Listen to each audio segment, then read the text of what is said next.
Ate Risa, pakitali na po ako. Bilis! Sigurado ka ba? Opo, dali po. Isara mo po yung pinto. Mas lalo ko lang siyang naaamoy. Bakit kasi sa dami ng pwedeng pag-anakan, dito pa sa simbahan? Ate Risa! Ito na, sinasara na nga. Shit! Holy shit! Ay, ano ba? Bakit po? Ano po ba kasi yun? Si Father, papalapit na rito. Ano na pong gagawin natin? Ano gagawin ko? Leche talaga. Sumpa talaga tong pagiging aswang ko eh. Hindi. Kumalma ka, Nay. Kalma. Alalahanin mo yung sinabi ni tatay. Ha? Inhale. Exhale. Pilit pinakalma ni Ney ang sarili, habang si Sister Risa naman ay ginamit ang lahat ng lakas para maisara ang malaking tarangkahan ng kumbento. Ayos ka lang ba? Mas okay na po nung maisara niyo yung pinto. Pero naaamoy ko pa rin. Si Father, kumakatok. Anong gagawin natin? Hindi ko po alam. Alam ko na. Dito, dali. Pumasok ka sa cabinet. Hindi titigil si Father sa kakakatok kasi nakita na niya ako kanina. Diyan ka muna ha. Ako nang bahala sa kanya. Mabilis na nagtago si Ney sa kabinet. Ginamit din niya ang isang damit na naroon para ipantakip sa ilong nang kahit papano'y mabawasan ang pagkatakam sa amoy ng sanggol. Mula sa loob, dinig na dinig niya ang usapan ni Sister Risa at ang kausap nitong pare sa labas. Hindi ko po nakita si Ney, Father. Ako na lang po ang tutulong sa inyo. Magpapalit lang po ako saglit kasi nadumihan po yung damit ko. Sige po, susunod ako. Ma'am, wala na ba si Father? Wala na, pero kailangan ko na sumunod sa kanya ngayon. Kailangan nila ng tulong sa pagpapaanak. Wala pa raw yung kumadrona eh. Hindi na rin kaya nung babae na pumunta pa ng ospital. Ganun po ba? Oo eh. Paano ka? Kaya mo na bang mag-isa? Ay, alam ko na. Doon ka na lang dumaan sa likod. May pinto roon. Yung mata mo, Ney. Naging kulay pula na. Ayos ka lang ba? Ay, nararamdaman ko pong malapit nang lumabas yung bata. Kailangan ko na pong umalis. Sandali. Pati kung kailan lalabas ang bata, alam niya. Wow. Kumanan ka tapos kaliwa. Nandun yung pinto. Mag-ingat ka ha. Mabilis na tinungo ni Ney ang pintong tinutukoy ni Sister Risa. At pagkalabas niya roon, ay sakto namang umalingaw-ngaw ang iyak ng sanggol. Hindi na siya lumingon pa at dumiretso na lamang pauwi sa kanilang bahay. Oh, anak, narito ka na pala. Ano itong mahangos ka? May nangyari ba? Diyos ko. Ayos lang po ako, Tay. May nangyari ba? Bumibilis ang paghinga mo at medyo namumula pa yung mga mata mo. Ano ba talagang nangyari ha? Kanina po kasi, Tay, may buntis na dumating sa simbahan. Nagdarasal lang siya doon tapos inabutan na ng panganganak. Kaya doon na po mismo nag-labor. Diyos ko, sabi ko naman sa'yo, huwag ka nang lumabas. Dito ka na lang sa bahay. Tay, hindi po pwede. Paano na po tayo kakain? Paano ko pa po kayo mapapagamot kung hindi po ako maghahanap buhay? Sa dami ng pwedeng trabaho, bakit kasi sa simbahan pa? Alam mo naman ang sitwasyon mo, hindi ba? Tay, una po sa lahat, grade 6 lang ang natapos ko. Pangalawa, mas ligtas po ako sa simbahan. Walang maghihinala sa tunay kong katauhan doon. Nag-aalala lang naman ako sa iyo, anak. Ay, kung pwede ko lang sanang kunin sa iyo yung sumpa ng pagiging aswang. Kung may paraan lang para ako na lang ang magpasan ng pasanin mo, gagawin ko.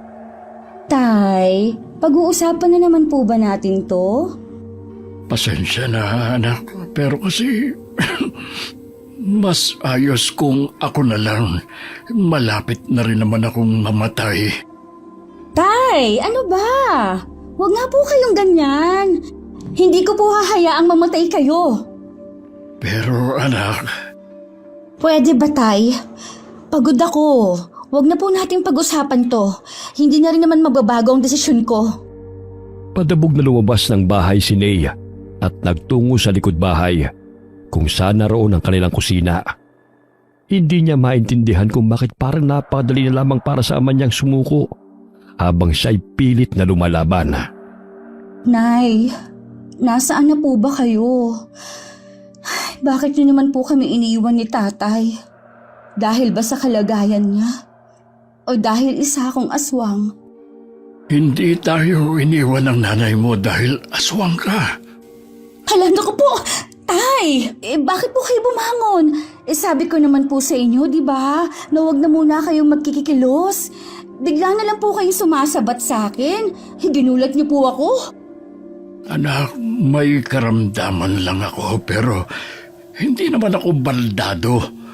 Mas okay din kung tumatayo ako paminsan-minsan at naglalakad-lakad. Para naman kahit papano'y ma-exercise ang kasukasuan ko.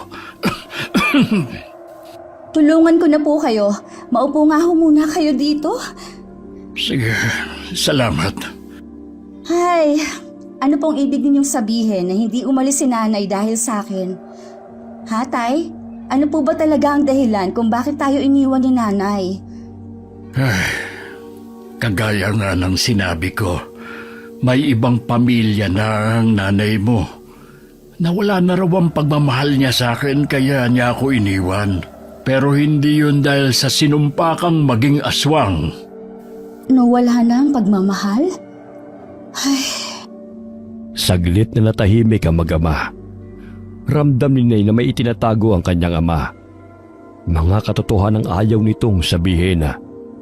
Kagaya na lamang ng kung paano nga ba talaga siya isinumpa o kung isinumpa nga ba talaga siya. Oh, kain na tayo. Malapit nang lumamig yung niluto ko. nagluto po kayo? Sabi ko naman po sa inyo na ako na po ang magluluto pag uwi ko, di ba? Kaya ko pa nga kasi. Yung gamot niyo po, ininom niyo na po ba? Oo, ininom ko na. Tara, kain na tayo. Tay, Bakit? sabi niyo po uminom na kayo ng gamot niyo. Ano po tong bote ng gamot niyo rito sa basurahan? Kakaubos ko lang, anak. Kung hindi ko pa po makikita tong bote, hindi niyo pa sasabihin sa akin na ubos na pala? Tay naman. Anak, sasabihin ko naman talaga, nakalimutan ko lang. Kain na tayo. Mauna na po kayo. Lalabas lang po muna ako. Ibibili ko po kayo ng bago niyong gamot. Napabuntong hininga na lamang si Nea. Batid niyang wala ng silbi ang makipagtalo pa.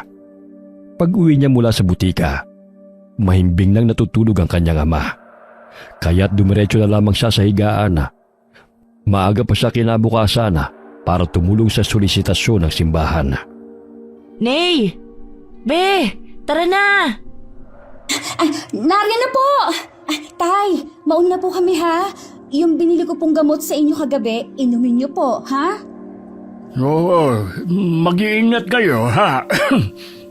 Opo, Tay. Saang barangay nga po daw tayo ngayon, ate? Babalikan lang daw natin yung mga hindi pa nasulisit. Mauna na po kami, Mang Sedo. Sige, mag-iingat kayo, ha? Opo. Kamusta ka na pala, Nay? Mas okay na po kaysa kahapon. Ano palang nangyari? Sa nanganak? Ayun, ayos naman. Naipanganak naman niya ng maayos yung bata. Buti na nga lang, dating kumadrona pala si Sister Salve. Siya yung nagpaanak dun sa buntis. Sayang nga ang cute pa naman ng baby, hindi mo nakita. Mas okay na po yun. Dahil baka matakam lang ako at gawin siyang hapunan. Sira ka. Pero seryoso, paano ka ba talaga naging isang aswang? Sabi po ni tatay, isinumpa daw ako ng isang matandang babae na may galit sa kanya noon. Kaya ito ang resulta. Ha? Ang lakas naman maka-fictional ng buhay mo. Pero bakit daw? I mean, ano daw ba ang nagawa ng tatay mo? Hindi ko rin po alam eh. Sa totoo lang, pakiramdam ko nga may tinatago sa akin yang si tatay. Hindi ko lang po alam kung ano. Tuwing nagtatanong po kasi ako, laging yun lang ang sinasabi niya. Parating hindi buo. Parating may kulang. Ah, ganun ba? Nakakapagduda nga yan. Ay, wag na po nating pag-usapan. Mabuti pa nga. Tara na, bilisan na natin. Pagkarating nila sa simbahan, ay agad na silang hinati at ang kanya-kanyang destinasyon para sa panghihingi ng donasyon sa nalalapit na pista ng simbahan. Ate, may aso. Baka kagatin tayo niyan. Di, aswangin mo rin siya mamayang gabi. Ate naman! Biro lang. Huwag na lang tayong lumapit. Tao po! Tao po! Ate, parang wala naman pong tao sa bahay na yan. Meron yan. Nagtatago lang sila. Alam kasi nilang ngayon ang solisitasyon para sa simbahan. Tao po! Magandang umaga po! Ay, pasensya na po sa abala. Galing po kami sa simbahan. Manghihingi po sana kami ng kaunting tulong para sa nalalapit na pista ng parokya. Kung maaari po sana, manghihingi po sana kami ng kaunting abuloy para sa preparasyon, gaya ng misa, prosesyon, tsaka pagkain po para sa mga bisita. Tao po? Ang hindi magbigay, hindi pagpapalain ng Diyos. Ate, sira ka. Wala po yata talagang tao. Ay nako, sa iba na nga lang po tayo. Hindi, may tao yan. Ayaw lang lumabas. Tara, tago tayo dito. Tingnan mo, may lalabas niyan. Ate, hindi po ba kasalanan tong ginagawa natin? Anong kasalanan? Para naman to sa simbahan eh. Saka, kailangan mo rin ng pera, di ba? Para sa tatay mo. Kaya kailangan nating makarami. Para kahit bawasan natin, hindi sila maghihinala. Oh, di ba? Lalabas din yan, sabi sa'yo eh. Tara na, dali. Hello po! Magandang umaga po! Sige na. Galing po kaming simbahan. Manghihingi lang po sana kami ng kaunting abuloy para sa nalalapit po na pista ng parokya. Kahit magkano pong halaga ang may bibigay ninyo ay malaking tulong na po. Huwag po kayong mag-alala. Ilalagay po namin sa logbook ang pangalan ninyo at isasama sa panalangin ng buong grupo. Nag-aalangan man ang alin na kalalabas lamang ng bahay mula sa pagtatago, ay wala itong nagawa kundi ang magbigay na lamang ng maliit na halaga. Salamat po! Maraming salamat po! Pagpalain po nawa kayo ng Diyos. Bakit ka nagpapasalamat? At anong pagpalain? Ang liit naman ang binigay. 5 piso? Maliit lang din ang biyayang babalik sa kanya. Ate, marinig po kayo. Ano naman? Alam niyo po ate, parang hindi po kayo madre. Minus 10 points na po kayo sa langit niyan. Hindi ko naman talaga gustong maging madre. Yung tatay ko kasi, sabi niya wala daw ako mapapala kapag nag-asawa lang ako. Magagaya lang daw ako sa kanya na pinabayaan ng asawa. Parehas na po pala tayong walang ina ate, no? Ano po bang nangyari dun sa mama niyo? Kagaya ng sayo. Sumama sa ibang lalaki. Wala eh. Malandi siya. Grabe na talaga ang panahon ngayon, no ate? Babae nang nangiiwan ng asawa. Sinabi mo pa. Tara na nga. Ate, dun tayo sa malaking bahay. Baka malaki din ang ibigay. Teka lang, dito muna. Sayang naman kung lalaktawan natin. Sige po. Tao po. Tao po! Anong may paglilingkod ko, sisters? Ay, magandang umaga po. Galing po kaming simbahan. Manghihingi lang po sana ng kaunting tulong para sa nalalapit na pista ng parokya. Ah, galing pala kayo sa simbahan. Nariyan na ba ang bagong magiging kura paroko ng simbahan? Bukas pa raw po ang dating ng bagong kura. Ganun ba? Sige, sandali lang kukuha ako ng pera. Ate Risa, Bakit? May problema ba? parang bigla pong bumigat ang pakiramdam ko. Ha? Bakit? Hindi ko po alam, ate. Parang ang init bigla ng katawan ko. Ha? Pero malilim naman ah. Kailan mo pa naramdaman yan? Ngayon lang po, ate. Parang naninikip po ang dibdib ko. Teka, tatawag na ba ako ng tulong? Ito na oh. Oh, ano nangyari dyan sa kasama mo? Hindi ko nga po alam. Sabi niya parang nanikip daw po ang dibdib niya. Ha? Pumasok muna kayo sa loob ng matignan na rin kita. Manggagamot po kayo? Albularyo ko. Po? Hindi na po. Nalipasan lang siguro ng gutom tong kasama ko. Saka kailangan na rin po naming bumalik sa simbahan. Akin na po yung donasyon nyo. Salamat po. Sigurado ba kayo? Para kasing hindi magandang lagay ng kaibigan mo. Tara nanay. Mas lalong hindi magiging maganda ang lagay niya kung gagamutin mo pa siya. Hindi na po. Salamat na lang. Mabilis na iniwan ni na Sister Risa at Ney ang bahay na yun. At nang tuluyan na silang makalayo, mas nakakahinga na ng maayos si Ney. Ano, kumusta ka na? Mas mabuti na po kaysa kanina. Ay, muntik na tayo ron ah. Bakit po pala, ate? Hindi niyo hinayaang tingnan niya ako. Baliw ka ba? Albularyo yun, Ney. Albularyo po? Huwag mo sabihin hindi mo alam kung ano ang albularyo at kung anong kaya nilang gawin. Hindi po. Ano? Diyos ko, naturingang aswang, walang alam. Ang sabi lang po sa akin ni tatay, manggagamot daw sila. Ano po bang kakayahan nila? Ang mga albularyo ay hindi lang ordinaryong manggagamot. Kasi may kakayahan din silang makilala ang mga aswang na kagaya mo. At ang mga albularyo ay mahigpit na kalaban ng mga aswang. Nakakaloka ka. Hindi mo talaga alam yun? Kaya po pala ayaw ni tatay na ipagamot ko siya sa mga albularyo. Hindi sinabi sa'yo yun ng tatay mo? Hindi po. Ha? Ibang klase din ng tatay mo? Kung wala pala ako kanina, edi nabunyag na yung sikreto mo. Salamat, ate. Huwag mo nang isipin yun. Saka, baka may rason lang ang tatay mo kung bakit hindi niya sinabi sa'yo ang tungkol sa mga albularyo. O paano? Tuloy na natin ang pagsusulisit. Mabuti pa nga po, ate. Habang naglalakad, hindi pa rin mali sa isip ni Ney ang tungkol sa albularyo. Binabagabag siya ng mga tanong. Ano nga ba ang bagay na pilit iniiwasang sabihin sa kanya ng kanyang ama? Pagkatapos nilang libutin ang lugar, nagpasa silang magpahinga sa lilim ng puno. Pareho na silang pagod at parehong malalim ang iniisip. Grabe, nakakapagod. Pero ayos lang, nakarami naman tayo. Ayos ka lang?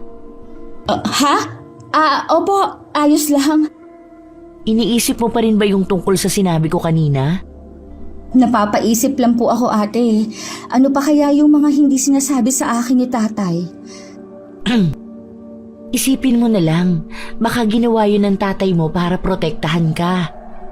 Pero hindi po ba mas mapoprotektahan niya ako kung sasabihin niya ang totoo?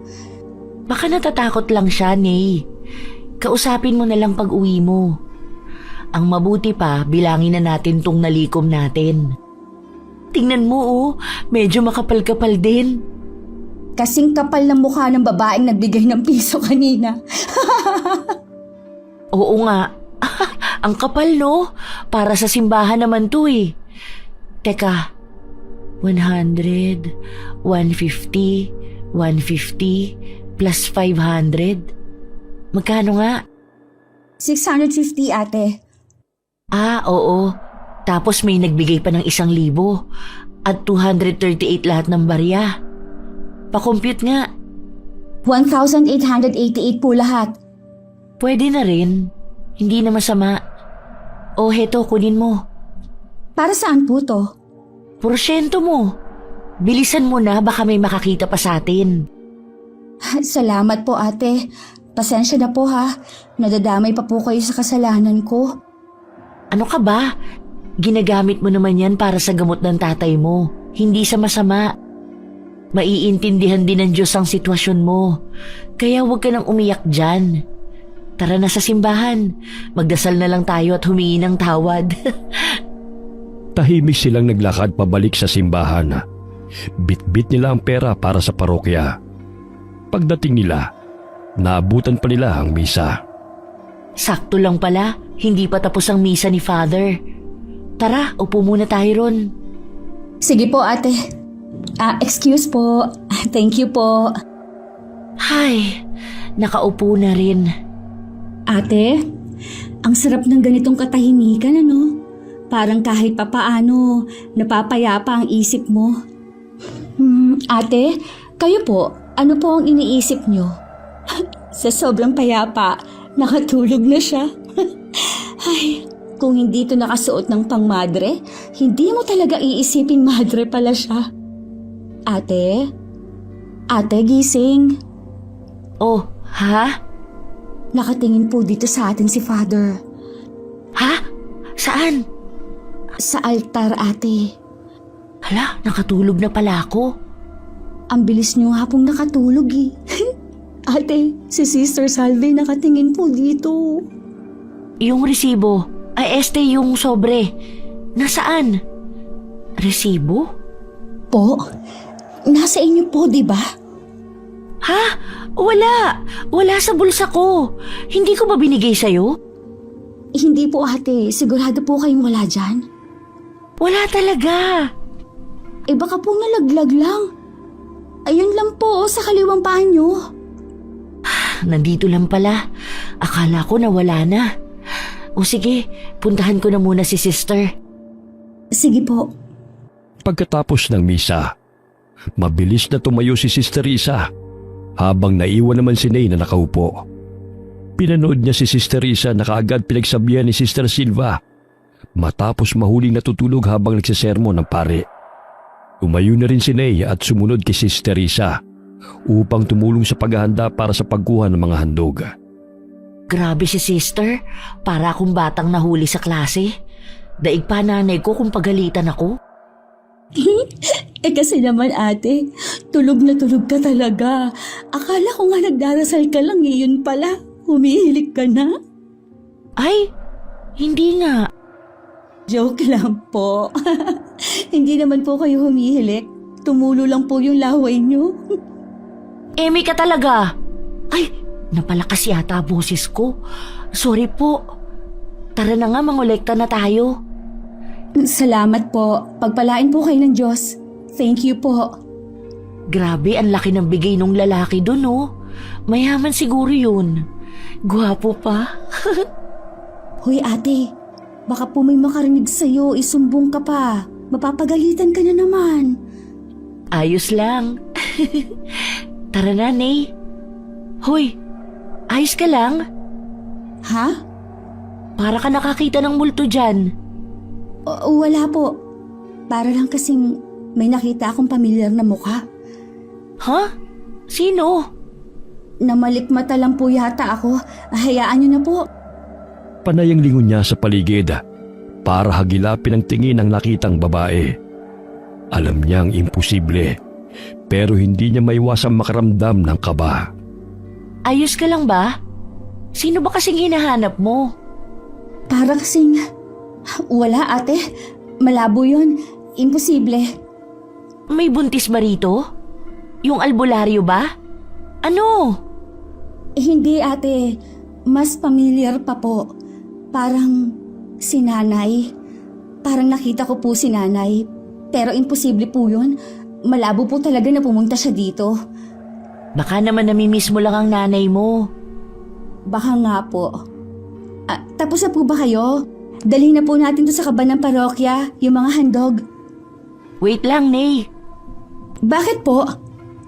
Hala, ate! Huwag niyo na po akong abutan. Baka may makakita po sa inyo. Mapapagalitan kayo niyan. Wala yan. Harangan mo ko, bilis. Ate, kinakabahan po ako sa ginagawa niyo.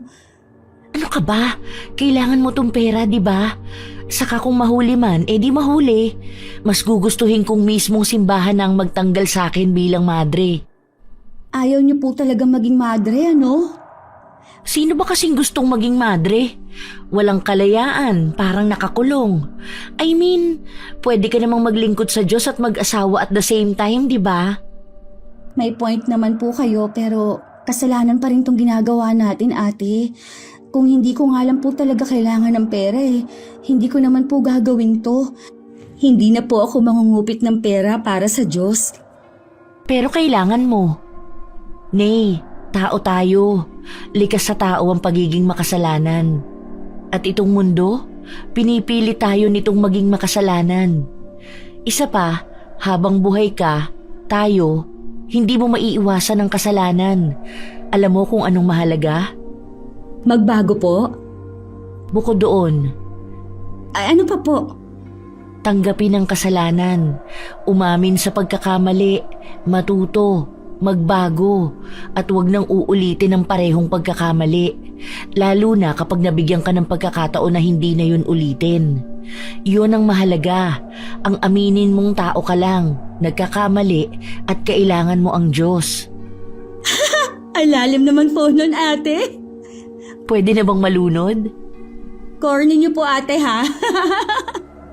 Ito sige na, itago mo na yan bago pa tayo makita.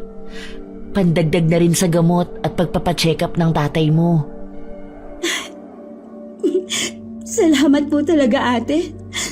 Kahit hindi man po kayo ang pinaka-inosenteng madrang na kilala ko, alam ko pong may mabuti kayong puso. Ay, tigilan mo ko. Sige na. Sige po, Father. Mauna na po ako. Salamat po. Babalik na lang ako sa susunod. Teka, ang boses na yon, pamilyar. Hala, nasan na? Nawala na agad. May problema ba? Kanina ka pa ganyan ah. Pagod lang po yata ako, kaya kung ano-ano pong nakikita at naririnig ko. Ang mabuti pa, umuwi ka na muna sa inyo. Ako nang bahala rito. Katatapos lang ng misa, uwi ka na kagad? Kayo po pala. Hinahanap niyo po ba si Father? Nandun po siya. Samahan ko na po kayo. Kumusta ka na? Maayos na bang pakiramdam mo? Parang pinagpapawisan ka. Hindi po. Ayos lang po ako. Pagod lang po. Mauna na po ako, ha? Tara na po kay Father. Hindi si Father ang sadya ko rito.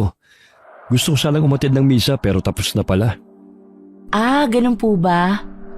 Pagkatapos magpaalam ni Nea, mabilis siyang lumabas ng simbahan. Pagkalabas ay muli na namang niyang naramdaman ng kakaibang init. Parang pinapaso ang buo niyang katawan. Ang hangin biglang naging mabigat. Parang may matang nakatitig sa kanya mula sa paligid.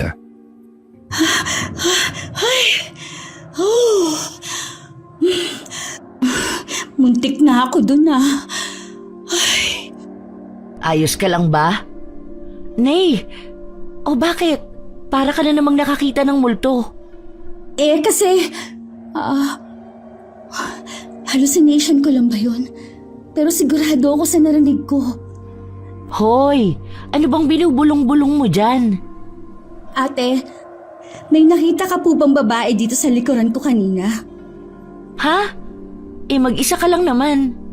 Ano bang nangyayari sa'yo? Sigurado ka po. Imposible namang guni-guni ko lang yun. Ate, feeling ko po, nababaliw na ako. Ha? Paano ba naman nasabi? Kanina po kasi sa loob ng simbahan, parang nakita ko si nanay. Tapos kanina rin, parang narinig ko siyang kausap si Father. Tapos ngayon, parang narinig ko ulit yung boses niya. Ngayon lang po. Hoy, wag mo naman akong takutin. Baka pagod ka lang. Sige na, umuwi ka na. Bakit niyo po pala ako hinabol? Ay oo, pinapasabi ni Sister Salve na bukas daw kailangan maaga pa lang nandito na kasi sasalubungin natin yung bagong kura paroko. Yun lang po ba? Oo. Bakit? Masakit ba dibdib mo? Kailangan ko na po sigurong umuwi, ate.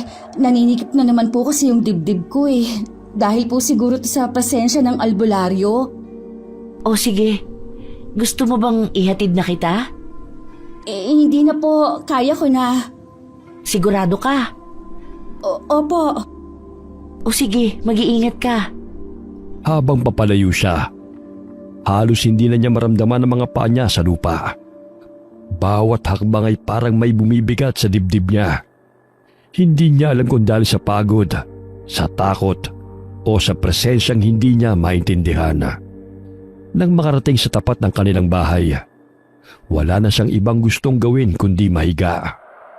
Anak, anong nangyari? Tay, nahihirapan po akong huminga.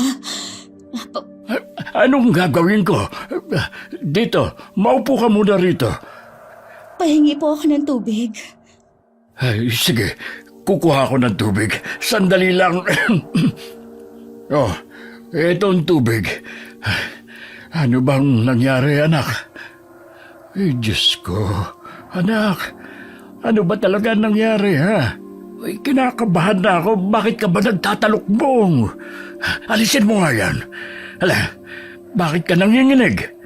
Pinagpapawisan ka pa ng matindi at ang lamig ng pawis mo. Walang nangyari, tay. Giniginaw lang po ako. Patingin na ako. Oh, wala ka namang lagnat. Giniginaw ka pero ang lalaki ng pawis mo. Butil-butil pa. Huwag niyo lang po akong alalahanin, tay. Sandali lang. May gamot pa yata doon. Ikukuha kita. Mabilis na tumayo si Mang Sedo at nagtungo sa kusina. Habang si Ney ay pilit na nilalabanan ang nararamdaman.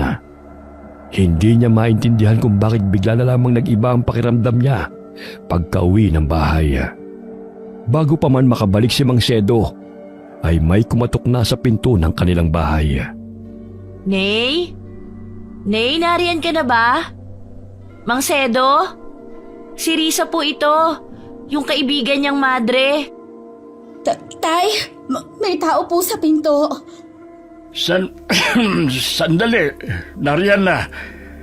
Oh, anak, inumin mo muna ito. Tao po. Ney? Nariyan na! Oh, ay, Sister Risa, ikaw pala. Ano, napasugod ka? Nag-aalala po kasi ako kay Ney. Kanina pa siya hindi mapakali sa simbahan. Ay, pumasok ka muna. Salamat po.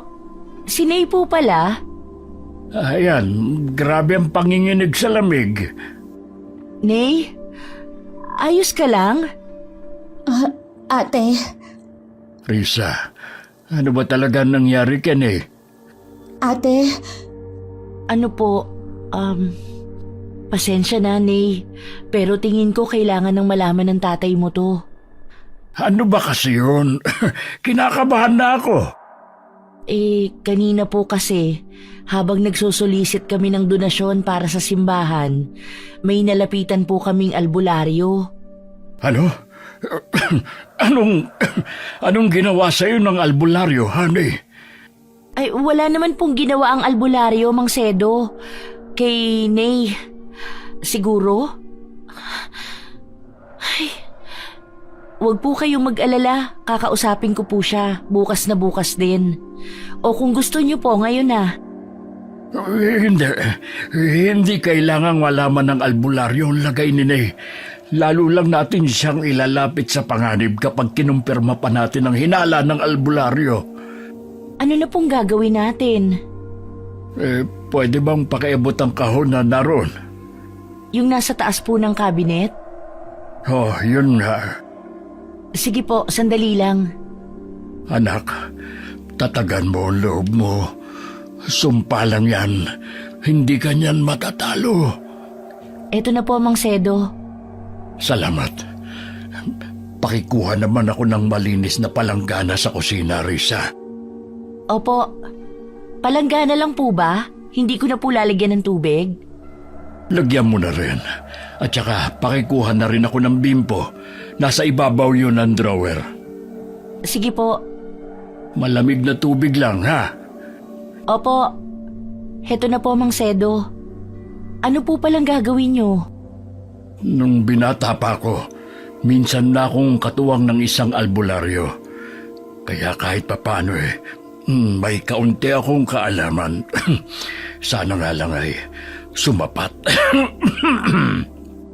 Mabilis na sinimula ni Mang Sedo ang panggagamot kay Nea. Isang tuyong dahon mula sa karton ang kanyang sinindihan, saka isinausaw sa malinis na tubig. Pinatakan niya rin ito ng langis at nagsimulang umusan ng dasal. Bago ko ipunas kay Ney ito, kailangan muna natin siyang itali. Po? Bakit po? Mas mabuti nang ligtas tayo. May posibilidad kasing labanan ng katawan niya o ng pagkaaswang niya ang gamot na ilalapat ko. Nandiyan ang lubid sa karton. Ito po ba? Oh, yan nga. Lubid po ba to? Bakit parang ugat ang itsura? Saka, matibay po ba to? Espesyal ang lubid na yan. Hindi basta-basta mapuputol. Tay, ang lamig po. Kumapit ka lang, anak. Manalangin ka lang, Ney. Itatali ka namin, anak, ha? Sige po, Tay. Risa, patulong naman ako. Sige po, tama ho ba itong ginagawa natin? Ito lang ang tamang paraan. Mabilis nilang itinali si Nea. Hindi naman nagpumiglas ang dalaga. Tahimik lamang siyang nagpatali. Pero habang unti-unting dumidilim ang paligid dahil paggabi na, doon na siya nagsimulang magwala. Tay! Ang sakit po ng ulo ko. Para po ako nahihilo. Tay! Mang Sedo, ano na pong gagawin natin? Ney, kumapit ka lang. Tama talaga ang pasya kung puntahan ka. Sabi ko na may mangyayaring hindi maganda. Heto, tulungan mo kong punasan ang braso niya. Tay! Ayoko po niyan! Huwag niyo po ilapit sa akin yan! Ney, para sa'yo rin to. Napapaso ako sabi!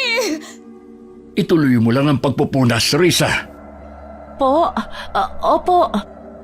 Mang Sedo, bakit po umuusok ang katawan ni Ney kapag pinupunasan natin? Ayoko sabi niyan! Para na po siyang nag-iibang tao. Pakawalan niyo ko. Tanggalin niyo ang tali. Tanggalin niyo. Diyos ko, Mang Sedo. Ney, anong nangyayari? Sinasapian ba siya? Huwag kang matakot, sister. Normal lang yan kasi nagsasaaswang siya. Kagaya na sabi ko, nilalabanan ng katawan niya mga dasal at orasyon ko. Tay! Pakawalan niyo ako, mga hayop. Yung boses po ni Ney, Mang Sedo, nag-iiba na po. Yung mata niya, sobrang pula na. Ano na pong gagawin natin? Mang Sedo, tutulungan na po kitang magdasal. Huminahong ka, Risa. Ituloy mo lang ang pagpupunas mo. Pero Mang Sedo, natatakot na po ako para kay Ney. Huwag kang matakot dahil naaamoy niya ang takot at kahinaan mo. Mang Sedo, bakit po biglang namatay ang ilaw?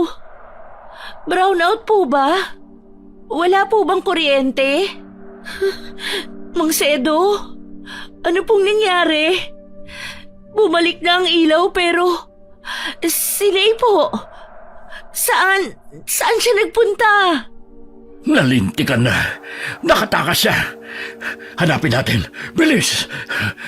Tiyaka kung hindi pa siya nakakalayo. Opo.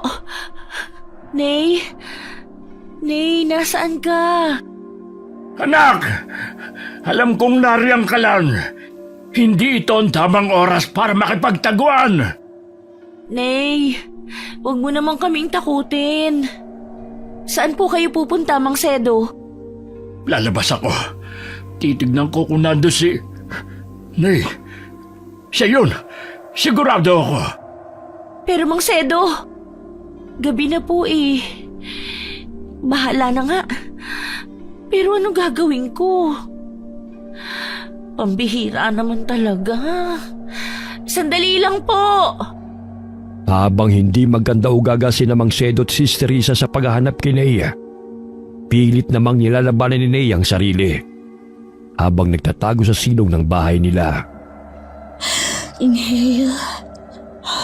Exhale. Umayos ka, Nay. Labanan mo. Nay! Anak! Nakalayo na po yata si Ney, Mang Sedo. Hindi siya pwedeng makalayo.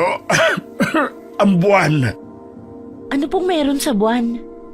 Ang kapangyarihan ng kabilugan ng buwan.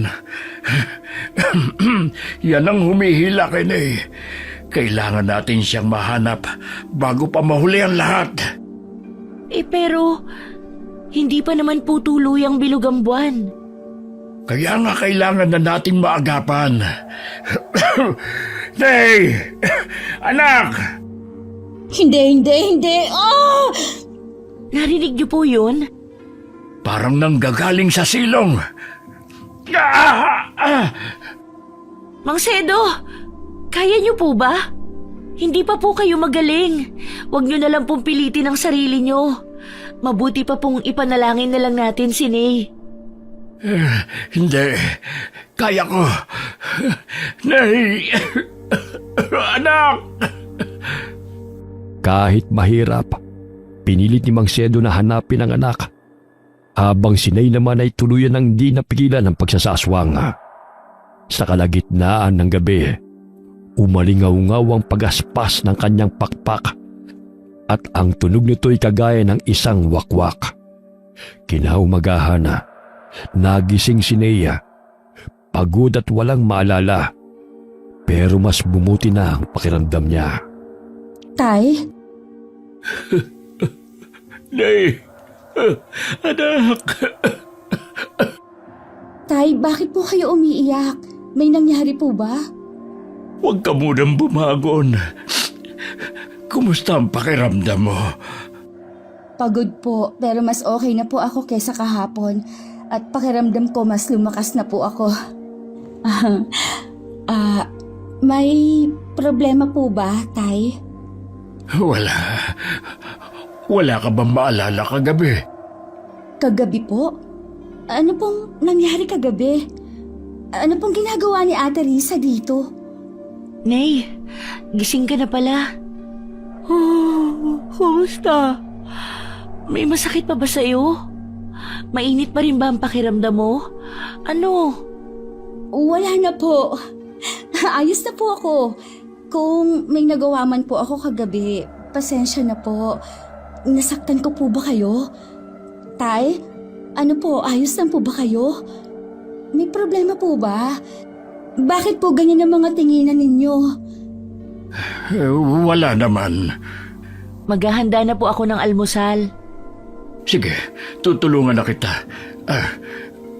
Huwag ka na munang babangon, ha, anak? Magpahinga ka na lang muna dyan. Ano meron? Ano po ba kasing nangyari kagabi? Wala namang nangyari kagabi. Magpahinga ka na lang muna dyan. Maghahanda lang kami ng makakain. Sige po. Saglit na natigilan si Ney nang makita niya ang mga lasog-lasog na damit sa gilid ng kama na may mga dugo pa. Hindi niya may paliwanag, pero bigla siyang kinabahan. Sasabihin po ba natin sa kanya? Mukhang wala po siyang maalala mula kagabi. Hindi pa tapos ang kabilugan ng buwan. Kaya mas mabuti sigurong wag na muna. Ano pong gagawin natin? Tiyak magtatanong siya ng magtatanong. Tay? Paano na po? Bahala na. Bakit anak? May problema ba? Bakit po ba may mga damit doon na punit-punit at puro dugo? Tay, ano po ba talaga nangyari kagabi? Ano kasi anak, Di ba tinali ka namin kagabi? Nakalimutan mo na ba? Galing yan sa'yo. Di ba, Mang Sedo? Oo, anak. Itinali? Nasaktan ko po ba kayo? Hindi naman. Oo. Tingnan mo, oh. Oh. Di ba wala? Sa'yo ang mga yan. Huwag kang mag-alala. Wala naman nangyari kagabi. Diyos ko, patawarin. Madre ako pero patong-patong na ang kasalanan ko sa inyo, Lord. Pasensya na po talaga. Mabuti naman po kung ganun. Pero kung sa akin po yan, bakit parang wala naman po akong sugat? Ha? Nagamot ko na kasi, anak. Saka napakabilis mong gumaling, kaya ganon. You know, aswang thing. Saan ang galing yung sinabi ko na yun? Ano po pala yung pinag-uusapan nyo kanina? Ha? Meron ba? Ay, Opo, narinig ko po kayo. Ano po yung sasabihin ninyo sa akin? Tungkol yun sa... kabilugan ng buwan. Mamayang gabi na yun, di ba? Oo, anak. Mamayang gabi na nga ang kabilugan ng buwan. Kaya mas mabuti siguro kung dito ka na lang muna sa bahay ngayong araw. Po? Pero ngayon na po darating ang bagong kura paroko ng simbahan at inaasahan po ni Father na sasalubungin namin siya. Ako nang bahala doon. Sasabihin ko na lang na masama ang pakiramdam mo. Pero ayos na po ako. Pakiramdam ko nga po mas dumoble ang lakas ko. Ha?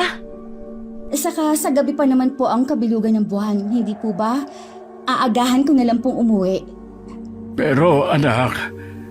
Ayos lang po ako, Tay. Huwag po kayong mag-alala. Ay, hindi na ba talaga kita mapipigilan? Tigas talaga ng ulo. Huwag po kayong mag-alala, Mang Sedo. Bantay sarado po sa akin itong si Ney. Kita mo na, Tay. Nandyan naman po si Ate Risa. Saka hindi ko po maipaliwanag pero nakapagtatakang lumakas po ako. Dati kasi tuwing papalapit ang full moon, madalas nangihina ako pero iba po ngayon. Pilit ng ngiti na lamang ang isinukli ni Sister Risa sa mga sinabi ni Nea.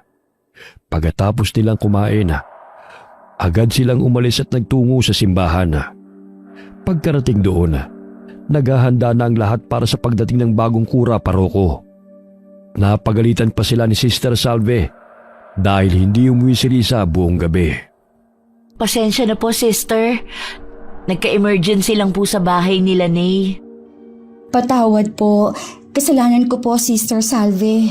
Huwag po kayong mag-alala. Pagbubutihin po namin ngayon. Ang sungit talaga nito si Sister Salve. Kaya natatakot akong tumandanda lagi. Maririnig ka po, ate. Totoo naman ah. Hindi kasi nakaranas ng dilig, kaya mainit ang ulo. Ate! Hindi na po talaga kayo tatanggapin yan sa langit. Ayos lang. Kaya ko naman pumunta dun. Ha? Ate! Ay, sorry po. Ate, magtrabaho na nga po tayo. Magkakasala pa tayo dahil sa'yo eh. Wala naman ako sinabi ah. Ikaw lang ang nag-iisip niyan. Tinuloy ni Nanay at Sister Risa ang pag-ayos ng kwartong tutuluyan ng bagong kura paroko. Sa umpisa'y naging magaan ang umaga ni Nea. Pero di kalaunan ay muli na naman siyang nakaramdam ng kakaibang init sa katawan. Pabukas nga po ako ng electric fan, ate. Patutok po sa akin. Ayan, ayos na ba? Opo, salamat. Balita ko, bata pa raw yung papalit kay Father ah. Yung bagong kura paroko po? Oo, yun nga. Sabi, early 30s pa lang daw siya. Ano kayang itsura niya? Gwapo kaya siya? Yung mga sakristan kasi rito, mga uhugin pa. Baliw ka talaga, ate. Pati ba naman ang bagong kura paroko natin pag-iinteresan mo? Ito naman, katuwaan lang. Bawal lang ang mag-asawa, bawal pa magka-crush. Ay, ate, pwede po bang pa number 3 yung fan? Ang init po kasi talaga. Ha? Sa'yo na nga nakatutok ang electric fan eh. Mainit pa rin po talaga, ate. Hindi po ba kayo naiinitan? Hindi naman. Dapat ba akong mainitan? Teka, ano yun? Maingay na sa labas. Nandyan na yata ang bagong kura paroko. Sabi ko nagagabihin siya eh. Ay, mabuti nga po yung ginabi siya kasi ang dami pa nating inayos. Halos katatapos nga lang din natin dun sa tutuluyan niyang silid eh. Ay, silipin natin, ate. Tara. Oh, bakit? May problema ba? Ang bango po, ate. Hindi niyo po ba naaamoy? Ang bango. Parang amoy dinuguan? Ha? Dinuguan? Opo, hindi niyo po ba naaamoy? Parang may nagluluto ng dinuguan. Saan kaya galing yun? Hoy, ate, ayos ka lang ba? Ha? Oo. Sigurado ka po? Para po kasing kayo naman ang nakakita ng multo. Guni-guni ko lang ba yun? Ang alin po, ate? Guni-guni ang alin? Ay, wala. Para lang kasing pumula saglit yung mata mo. Pumula? Wag mo nang intindihin yun. Hindi ka na naiinitan? Hindi na po. Ang weird nga eh. Kasi nung naamoy ko yung dinuguan, parang biglang naging presko ang hangin. Ganun ba? Opo. Tara na po. Salubungin natin ang bagong kura paroko. Tapos na rin naman tayo mag-ayos at maglinis ng silid niya eh. Oo. Sige. Habang magkasama silang naglalakad papunta sa labas ng simbahan, hindi pa rin maalis sa isip ni Ney ang amoy ng dinuguan. Parang isang senyales na hindi niya may paliwanag. Lalo't may iba siyang nararamdaman na gumagalaw sa kanyang katawan. Ayun ang bagong kura paroko, ate. Ay, may itsura nga po siya. Ha? Oo nga. Anong problema, ate? Parang kanina lang po excited pa kayo makita yung bagong kura paroko ha. Pero ngayon, para naman po kayong natameme na dyan. Wala. Ina-expect ko lang kasi na mas gwapo siya. May itsura naman po ha. Pero hindi gwapo. Oo. Ha? Ewan ko sa'yo, ate. Ate, Oh, bakit? nandito po yung albularyo. Kaya po pala may kakaiba akong nararamdaman. Ha? Saan? Ayun po sa tabi ng bagong kura. Oo nga no. Tapos, parang hindi rin siya mapakali. May nararamdaman ka bang kakaiba? Medyo naninikip lang po yung dibdib ko. Kailangan na nating umalis dito, Ney. Mabilis na hinila ni Sister Risa si Ney. Wala namang nagawa si Ney kundi magpatianod sa madre. Pero nang tuloy na silang makalabas ng simbahan at masinaga ng liwanag ng buwan, bigla na lamang may kakaibang nangyari kay Ney. Ate, Ney, anong problema? Ito na nga ba sinasabi ko? Dapat talaga nakinig na lang tayo kay Mang Sedo. ate, Ano yun? ang full moon, nangyayari na po. Ano? Hala, oo nga. Sabi ng mama ko noon, minsan lang nakakaramdam ng ganito. Kaya pala, nag-iibang pakiramdam ko kanina pa. Tapos, ngayon pa talaga nangyari. Kung kailan nasa labas ka, nalinti ka na talaga. Naku, pag minamalas ka nga naman. Anong gagawin natin ngayon?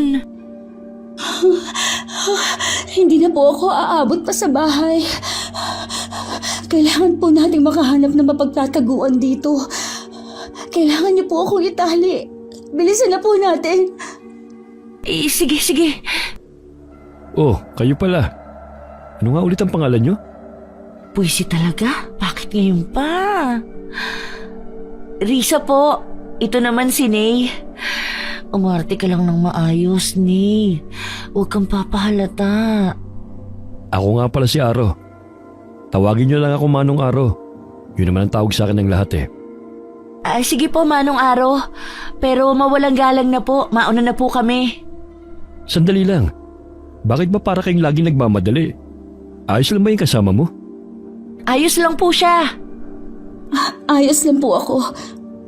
Kahapon pa siya ganyan. Sigurado ka bang ayos ka lang talaga? Ayos lang po talaga. Hindi eh.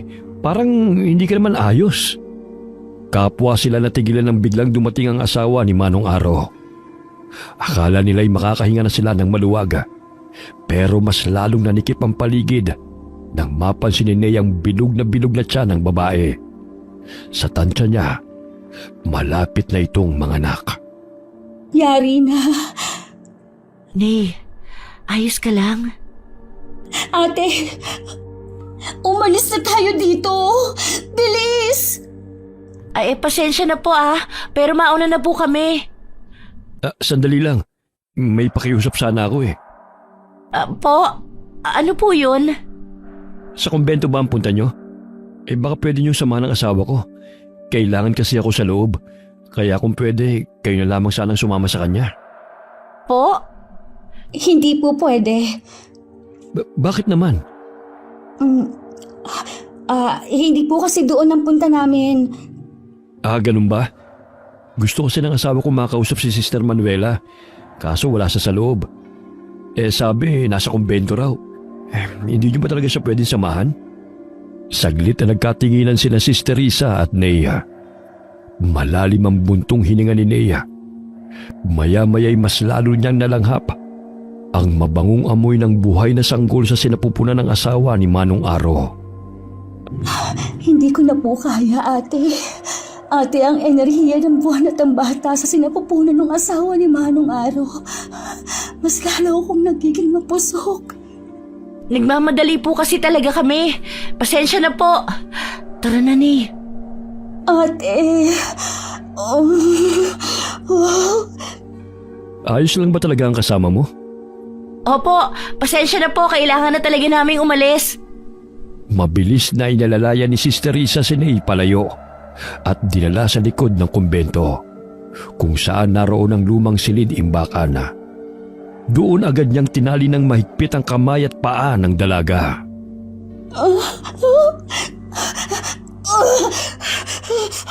Ate. Anong gagawin ko, Nay? Natatakot na ako. Umalis ka na po, ate. Iwanan mo na po ako. Ano? Hindi pwede.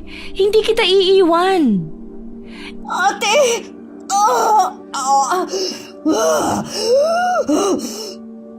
Nay, pigilan mo. Isipin mo ang tatay mo.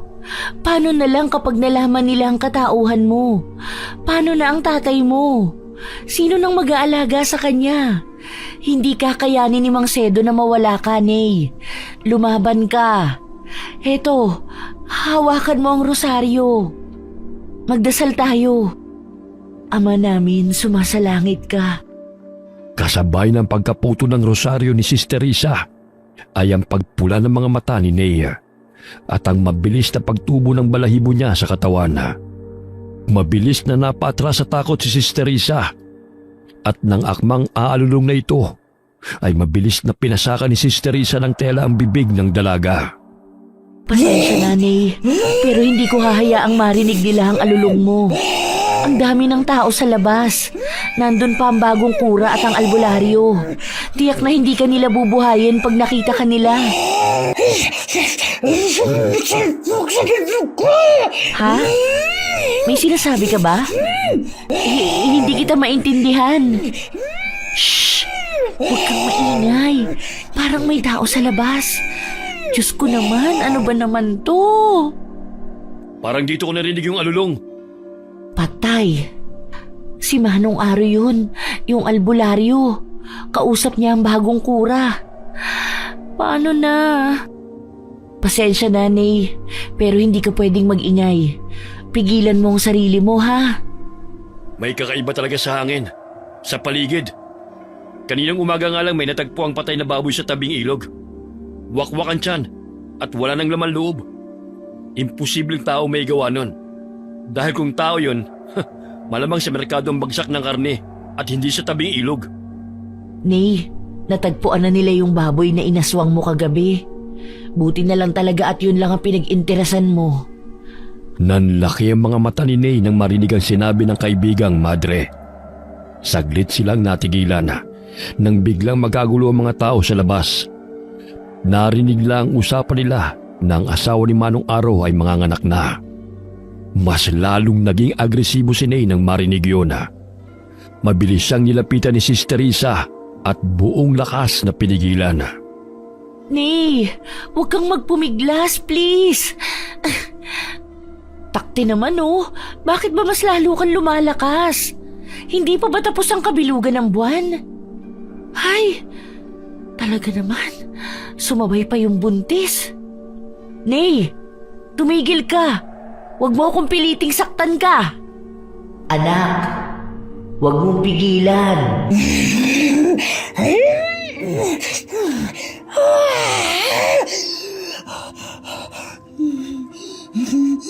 Nay? Ha? Wait lang, tatanggalin ko na yung salpak mo. Basta promise mo hindi ka sisigaw ha.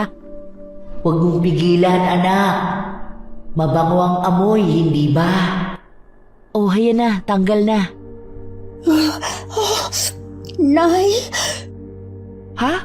Wala naman dito ang nanay mo. Nay, ayoko po. Ayoko po. Sino bang kausap mo? Natatakot na talaga ako. Kailangan mo yun, anak. Huwag mong pigilan. Naaalala mo ba yung sarap sa pakiramdam nung kinain mo yung buntis na baboy kagabi? Mas masarap pa yun sa baboy. Hindi. Ayoko. Hindi. Nay, ano bang nangyayari? Sino bang kausap mo? Ayoko. Hindi. Ayoko. Kahit unti-unti nang nawawala sa anyong tao si Nea, mukha pa rin siyang batang litong-lito. Halimaw na ang galaw ng katawan niya, pero puno siya ng takot. Pilit niyang tinatakpan ng magkabilang tenga gamit ang mga kamay para hindi marinig ang boses na umaalingaw-ngaw sa kanyang isip. Tumigil ka! Tumigil ka na! Hindi kita kailangan! Anak, kailangan mo ko. Ikaw ang susunod. Nasa dugo mo yan. Huwag mo nang labanan. Nay, sinong kinakausap mo? Walang ibang tao rito kundi tayo lang dalawa. Ayoko! Umalis ka na! Umalis ka sa isip ko! Hindi kita kailangan! Nay, sobrang pula na ng mga mata mo.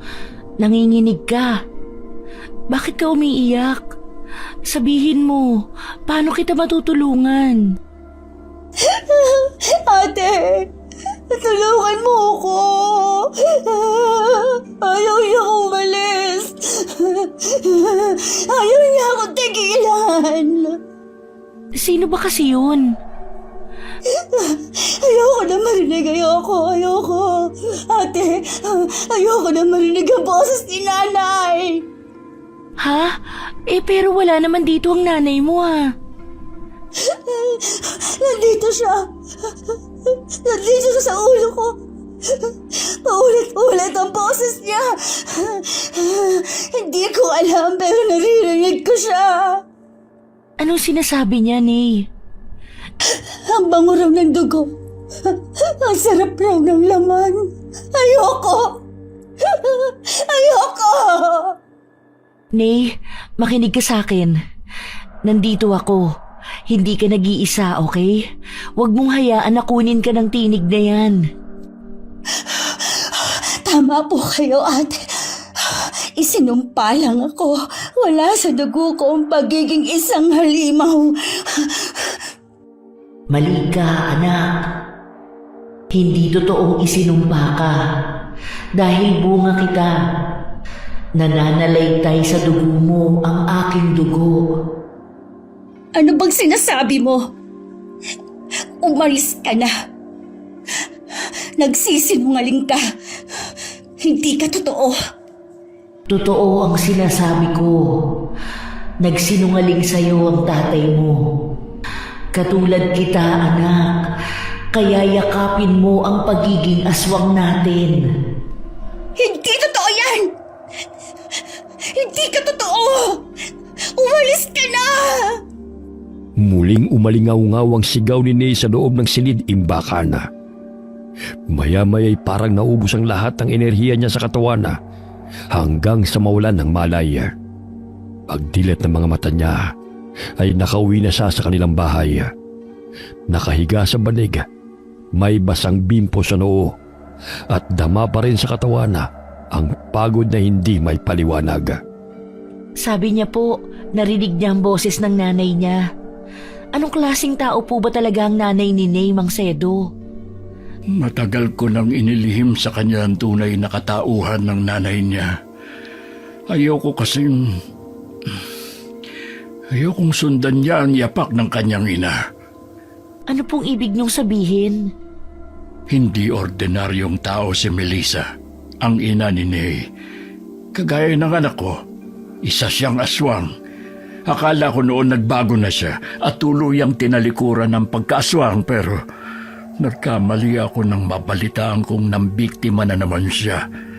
Nang marinig ko yun, hindi na ako nagdalawang isip pa na umalis. Itinakas ko ang aking anak sa kanya. Kaya kami napunta rito. Kung ganon, hindi po pala isinumpa si Ney, kundi... Oo.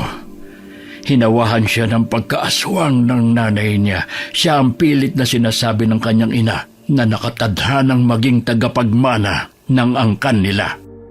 Hindi! Hindi totoo ang mga sinasabi ni tatay. Hindi yan totoo. Hindi ako aswang. Hindi ako halimaw. Ayoko! Natatakot ako. Paano kung bumalik si Melissa? Ayokong maging masama ang anak ko.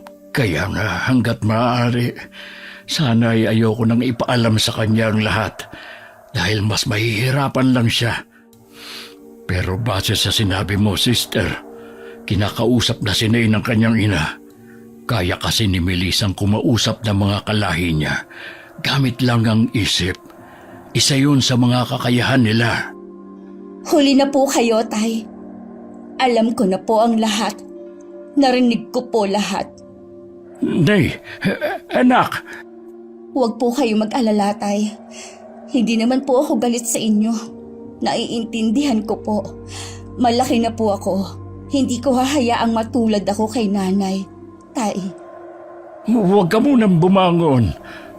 Kaya ko na po, tay. Simula po ngayon, gagawin ko po ang lahat para hindi ako tuluyang maging aswang. At kung kinakailangan kong itali ang sarili ko gabi-gabi para lang malabanan nito, gagawin ko po. Hindi po ako makikinig sa bulong ni nanay. Anak, hindi mo kailangang dalhin to na mag-isa. Alam ko po, pero bahagi na ito ng pagkatao ko, tay. Hindi ko po pwedeng takasan. Pero pwede ko pong pigilan. Anong ibig mong sabihin? Huwag niyo na po akong alalahanin. Ang gawin niyo po, magpalakas kayo para pag binhawi ako ni nanay sa inyo, kaya niyo siyang labanan. Kaya niyo akong ipagtanggol. Anak ko, Ilang araw din ang lumipas at muling bumalik sa normal na buhay si Nea. Araw-araw pa rin siyang pumupunta sa simbahan at araw-araw din ang panghihingi nila ng solisitasyon para sa mga gawain ng simbahan. Grabe! Ang gwapo talaga ng bagong kura natin.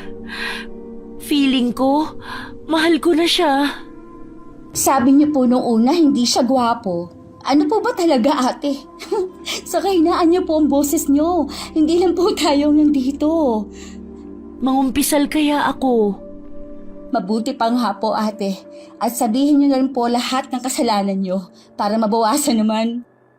Parang gusto kong haring mangumpisal at magpabinyag. Baka sakaling mawala ang sumpa. O kung ano man to. Mangungumpisal ako at doon ko sasabihin sa kanya ang nararamdaman ko. Father, kasalanan po ba? Kung umiibig na ako sa inyo? Kung mahal ko na kayo? Aray! Ate naman seryoso po ako dito. Hoy! Makapambato ka? Mas matanda pa rin ako sa'yo, no? Igalang mo nga ako. At saka madre ako. Hindi mo ba nakikita? Isang mapusok na madre po. Loko ka! Pero seryoso ate, gusto ko po mangumpisal at magpabinyag. Ha? Hindi ka ba masusunog niyan sa holy water?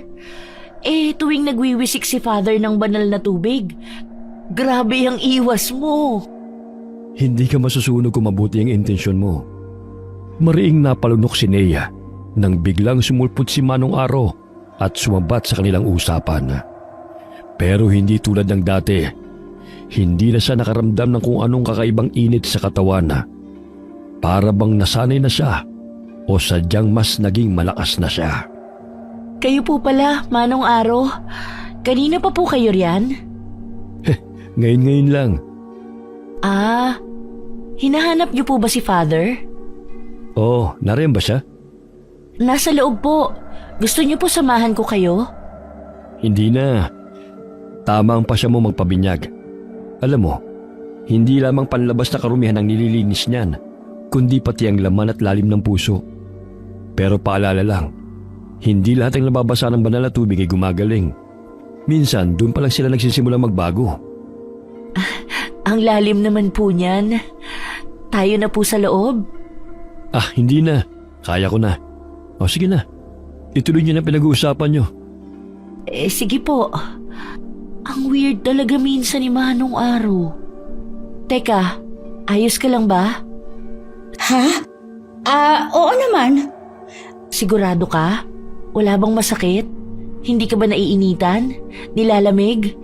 Normal ba ang paghinga mo? Oo nga po. Totoo? Totoo nga po. Siguro dahil tapos na ang kabilugan ng buwan, kaya bumalik ka na sa normal. Siguro nga po. Hindi ka pa naman tuluyang nagiging aswang, di ba? Nagsisimula pa lang. Baka nga po. Sa totoo lang po, yan lang naman po ang talagang kalaban ko Ang bilog na buwan. Doon ko po hindi makontrol ang sarili ko. Saka pag may buntis po. Di madali lang yan.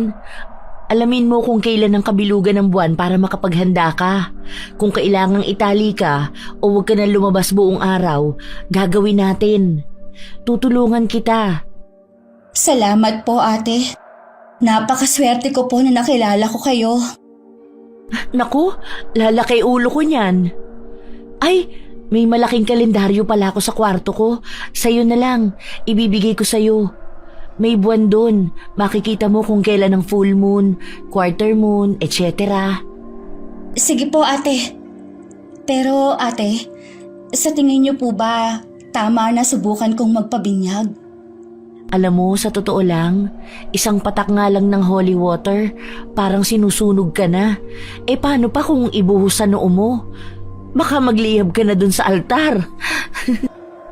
Grabe ka naman ate. Pero ano nga po bang dapat kong gawin? Bakit hindi mo simulan sa pangungumpisal? Malay mo, si Father lang pala ang makakatulong sa'yo. May punto po kayo ate. Sige po, mamaya-maya, mangungumpisal na ako. Maayos at malinaw ang naging plano ni Nanay at Sister Risa. Pero may ibang plano ang tadhana nang lumutang ang mga kakaibang balita. Yun nga pong sadya ko rito sa inyo, Father. Kasi hindi na po talaga maganda ang kutob ko. May natagpo na naman pong bangkay. At sa pagkakataong to, hindi na baboy, kundi isang matandang babae. Ha? Tama ba yung narinig ko? May pinatay? Wakwak po ang tiyan at nawawala ang lahat ng laman loob. Gusto ko po sanang humingi ng tulong sa simbahan. Kasi hindi ko na po kaya mag-isa, Father. Kapapanganak lang po ng asawa ko. Alam niyo naman po yun. Ate, wala akong alam dyan. Nay, hindi kaya nandito na sa baryo ang nanay mo? Paano niya po nasabi ate?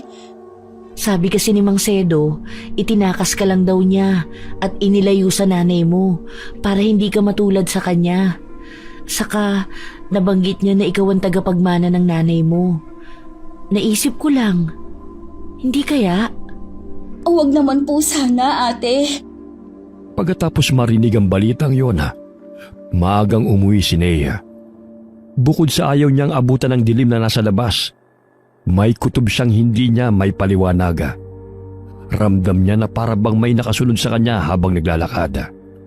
Tay? Tay? Sino ka? Nariyan ka na pala, anak. Hindi mo na ba ako nakikilala?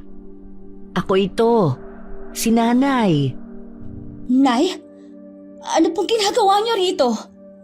Lumayo ka sa anak ko! Lumayas ka rito! Hindi ka namin kailangan. Anak, tumakbo ka na! Ano po bang nangyayari? Nay, bakit po kayo nandito? Ano pong kailangan niyo? Babawiin na kita, anak. Ang tagal mong nawala sa akin dahil sa tatay mo. Miss na kita. Sumama ka na sa akin. Gusto kitang makasama ulit. Hindi sasama sa iyo ang anak ko! Tay! Ayos na po ba kayo? Mas lumalala po ang ubo ninyo. Anong ginawa niyo sa tatay ko? Anak, wala akong ginawa sa tatay mo. Ang totoo, siya ang may ginawang kasalanan sa akin. Inilayo ka niya. Kinuha ka niya't itinago. Parang hayop na ikinandado. Ang mga kagaya nating aswang ay dapat malaya. Nababaliw ka na. Ginawa lang yun ni tatay dahil masama kayo. Kayo ang dahilan ng lahat ng paghihirap ko. Umalis na po kayo. Hindi ako sasama sa inyo. Anong ginawa mo sa anak natin, Sedo? Sinira mo ang pagkakataon nating mabuo bilang pamilya. Anak, makinig ka sa akin. Kailangan mo kong pakinggan. Kailangan mo kong samahan bago mahuli ang lahat. Anong ibig yung sabihin sa bagong mahuli ang lahat? Anak, ikaw ang susunod na magiging tagapagmana ng lahi natin. Magiging mayaman ka. At kung sasama ka sa akin, papayagan kitang ipagamot ang tatay mo sa isang mamahaling ospital. Huwag kang makinig sa kanya, anak! Nililinlang ka lang niya. Manahimik ka, Sedo. Huwag mong agawan ng kalayaang mamili ang anak natin. Huwag mo siyang linlangin. Akala mo ba hindi ko alam? Ang alin po, tay? Hindi ko ito sinabi sa kanya dahil kahit papano, ayoko kamuhi ang kanya. Pero sinasagad mo na ako, Melissa. Anak, ang nanay mong dahilan ng... Tay! Anong ginawa niyo sa tatay ko? Bakit mo siya sinaktan? Ha? Walang hiya ka! Ang lakas nun, ha? Tumilapon siya! Tay! Huwag kang makinig sa kanya. Sumama ka na sa akin. Hindi mo makukuha ang anak ko. Patayin mo na lang ako. Huwag na nating gawing komplikado to. Simple lang. Sumama ka sa akin at hahayaan kong mabuhay ang tatay mo. Nababaliw ka na ba? Papatayin mo ang tatay ko para lang mangyari ang gusto mo? Pinatunayan mo lang kung gaano ka kasama. Masama ka rin naman. Kahit anong tanggi mo, hindi magbabago ang katotohanang nananalaytay sa katawan mo ang dugo ko. Masarap ba ang laman ng loob ng baboy na kinain mo? Sayang, nagtimpi ka kasi noong full moon. Hindi mo tuloy natikman kung gaano kasarap ang bagong silang na sanggol. Mas masarap pa yun sa isang makunat na matanda.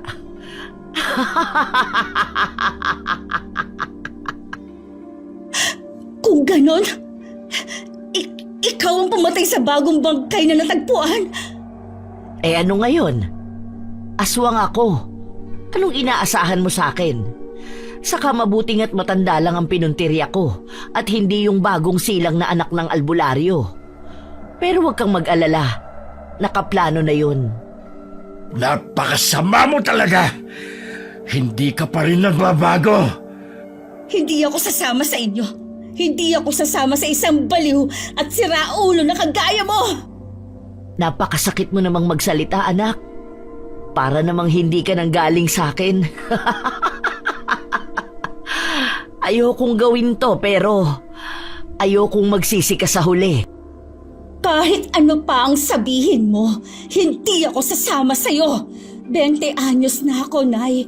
May karapatan na akong magpasya para sa sarili ko. At sa pagkakataong to, pipiliin ko si tatay kesa sa inyo.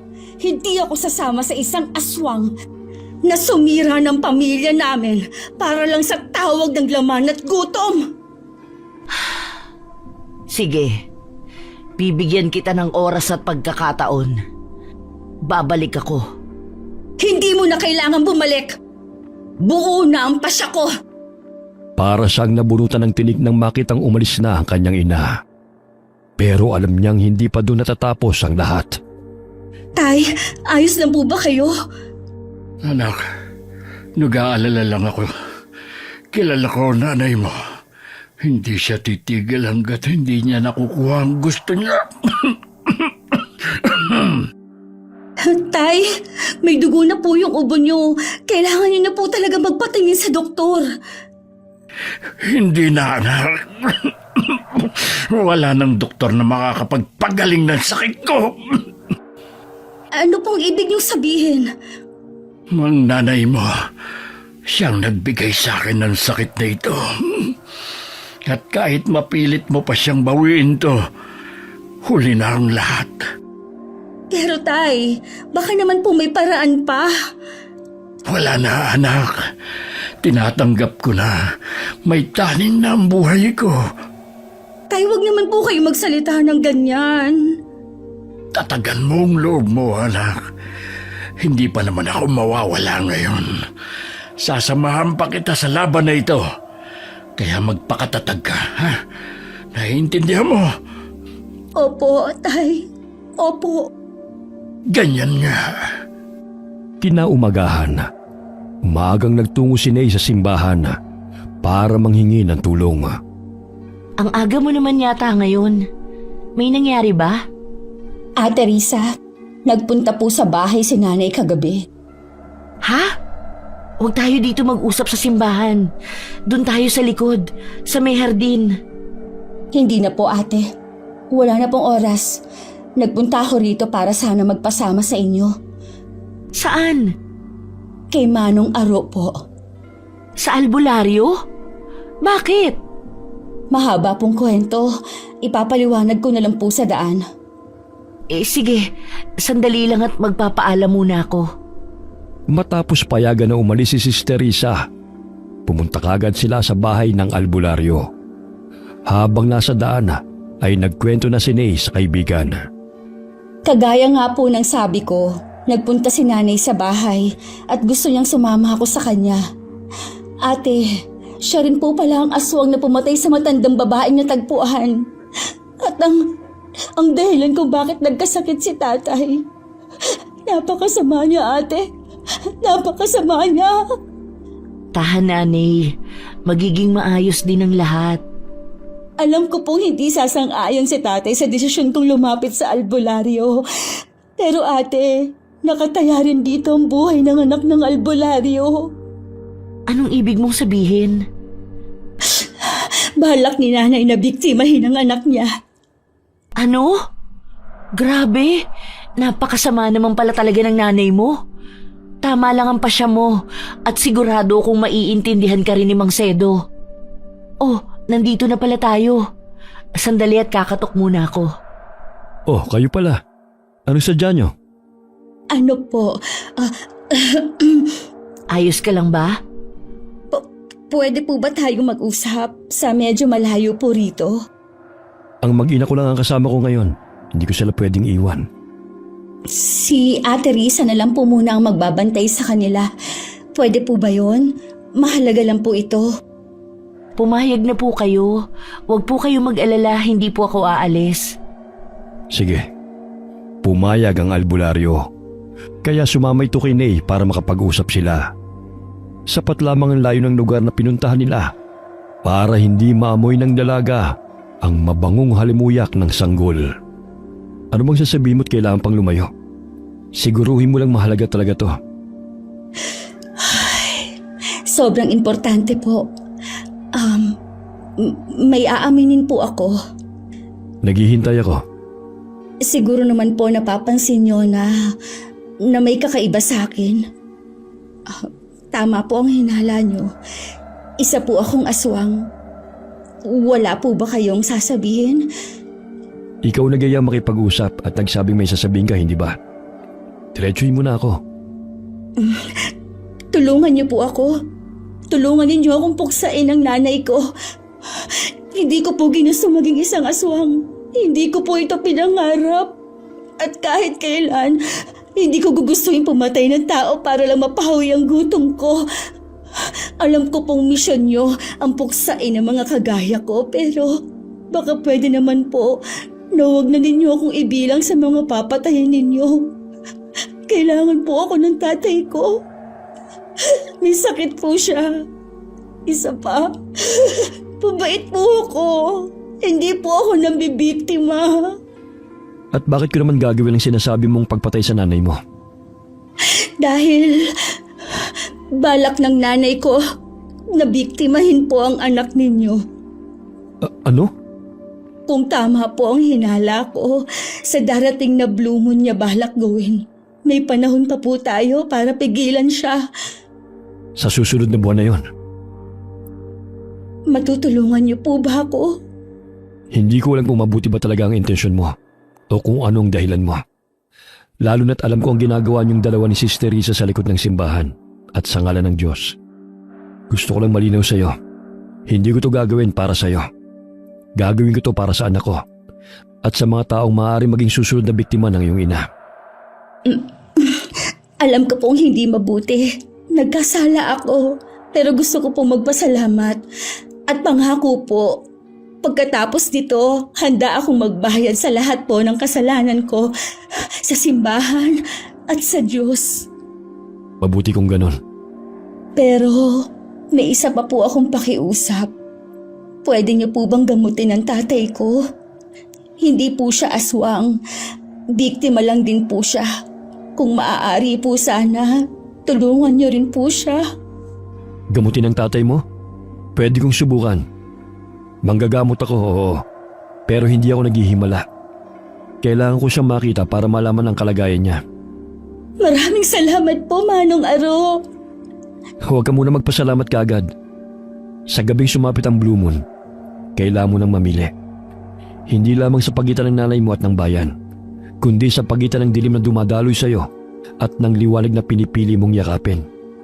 Pag dumating ang oras na yon, wala nang atrasan. Naiintindihan mo? Naiintindihan ko po at pipiliin ko ang liwanag. Mabuti. Mapagkakatiwalaan ko ba ang kasama mo? Po? Si Ate Risa po ba? Oo naman po. Kung ganun, antayin mo ako rito. Kukuha lang ako ng mga gamit at agad tayong pupunta sa tatay mo. Sige po. Mabilis na bumalik si Manong Aro sa kanilang bahay. Habang si Nay naman ay nanatiling nakatayo at naghihintay. Pagbalik ng albularyo, ay dala na nito ang kanyang mga kagamitan sa panggagamot. Pagkarating nila sa bahay ni Nanay, nadatnan pa nila si Mang Sedo na mahimbing ang tulog. Malayo-layo rin pala tong bahay niyo. Mas ligtas po kasi kung titira kami ng malayo sa mga kabahayan. Alam niyo na po. Tay? Tay? Nandito na po ako. Mukhang tulog ang tatay mo. Hayaan mo na muna siya magpahinga. Hindi ko pa siya natitignan ng maayos pero masasabi ko na hindi to normal na sakit lang. Isa tong hawa. Hawa po? Oo, hawa. Kung sino man ang aswang ang nagbigay sa kanya ng sakit, ibig sabihin gusto siyang hawaan ito. Pero nilalabanan ng tatay mo. Kaya siya mas lalong naghihirap. May paraan po ba, Manong Aro, para magamot po ang tatay ko? Susubukan ko, pero hindi ako mangangako. Gawin niyo po lahat ng makakaya niyo, Manong Aro. Iligtas niyo po si tatay. Hindi ako Diyos, Nay, pero susubukan ko. Tay? Tay, gising po. Nakauwi ka na pala. May kasama ka. Si Manong Aro po, albularyo, tay. Kung ganon, ikaw pala ang albularyong sinasabi ng anak ko. Tagal din nating hindi nakita. Magkakilala po kayo?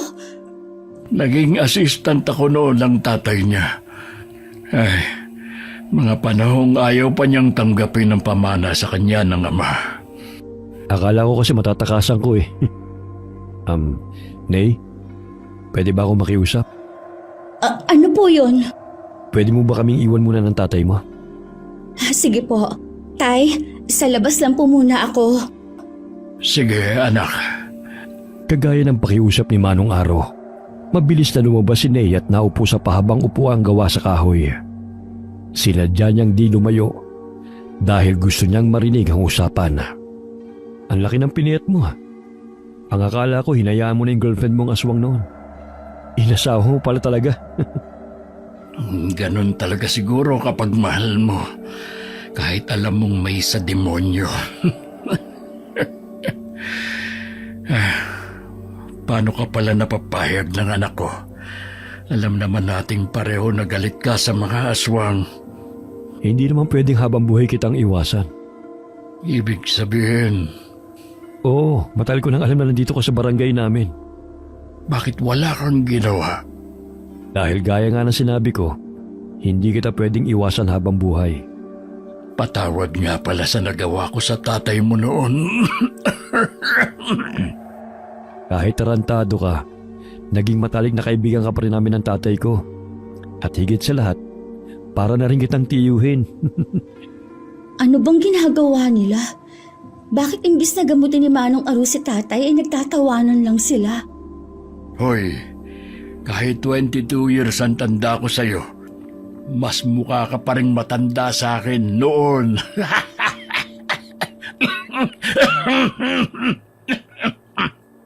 Ayan, sige, tawa pa. Kailan mo babalak sabihin sa anak mo? Pwede bang ikaw nang magsabi sa kanya? Pati ba naman sa anak mo? Magpakalalaki ka naman. Hindi ko yata kakayanin magpaalam sa kanya. Sa unang pagkakataon na, nakita ni Ney na naging mahina si Mang Sedo sa harap ng ibang tao. Gusto niyang lapitan at yakapin ang ama. Pero alam niya na kahit anong gawin niya, wala na talagang pag-asa pa. Pero gusto niya pa rin sumugal. Naiintindihan ko, pero mukhang alam niya na. Hindi mo na kailangang sabihin.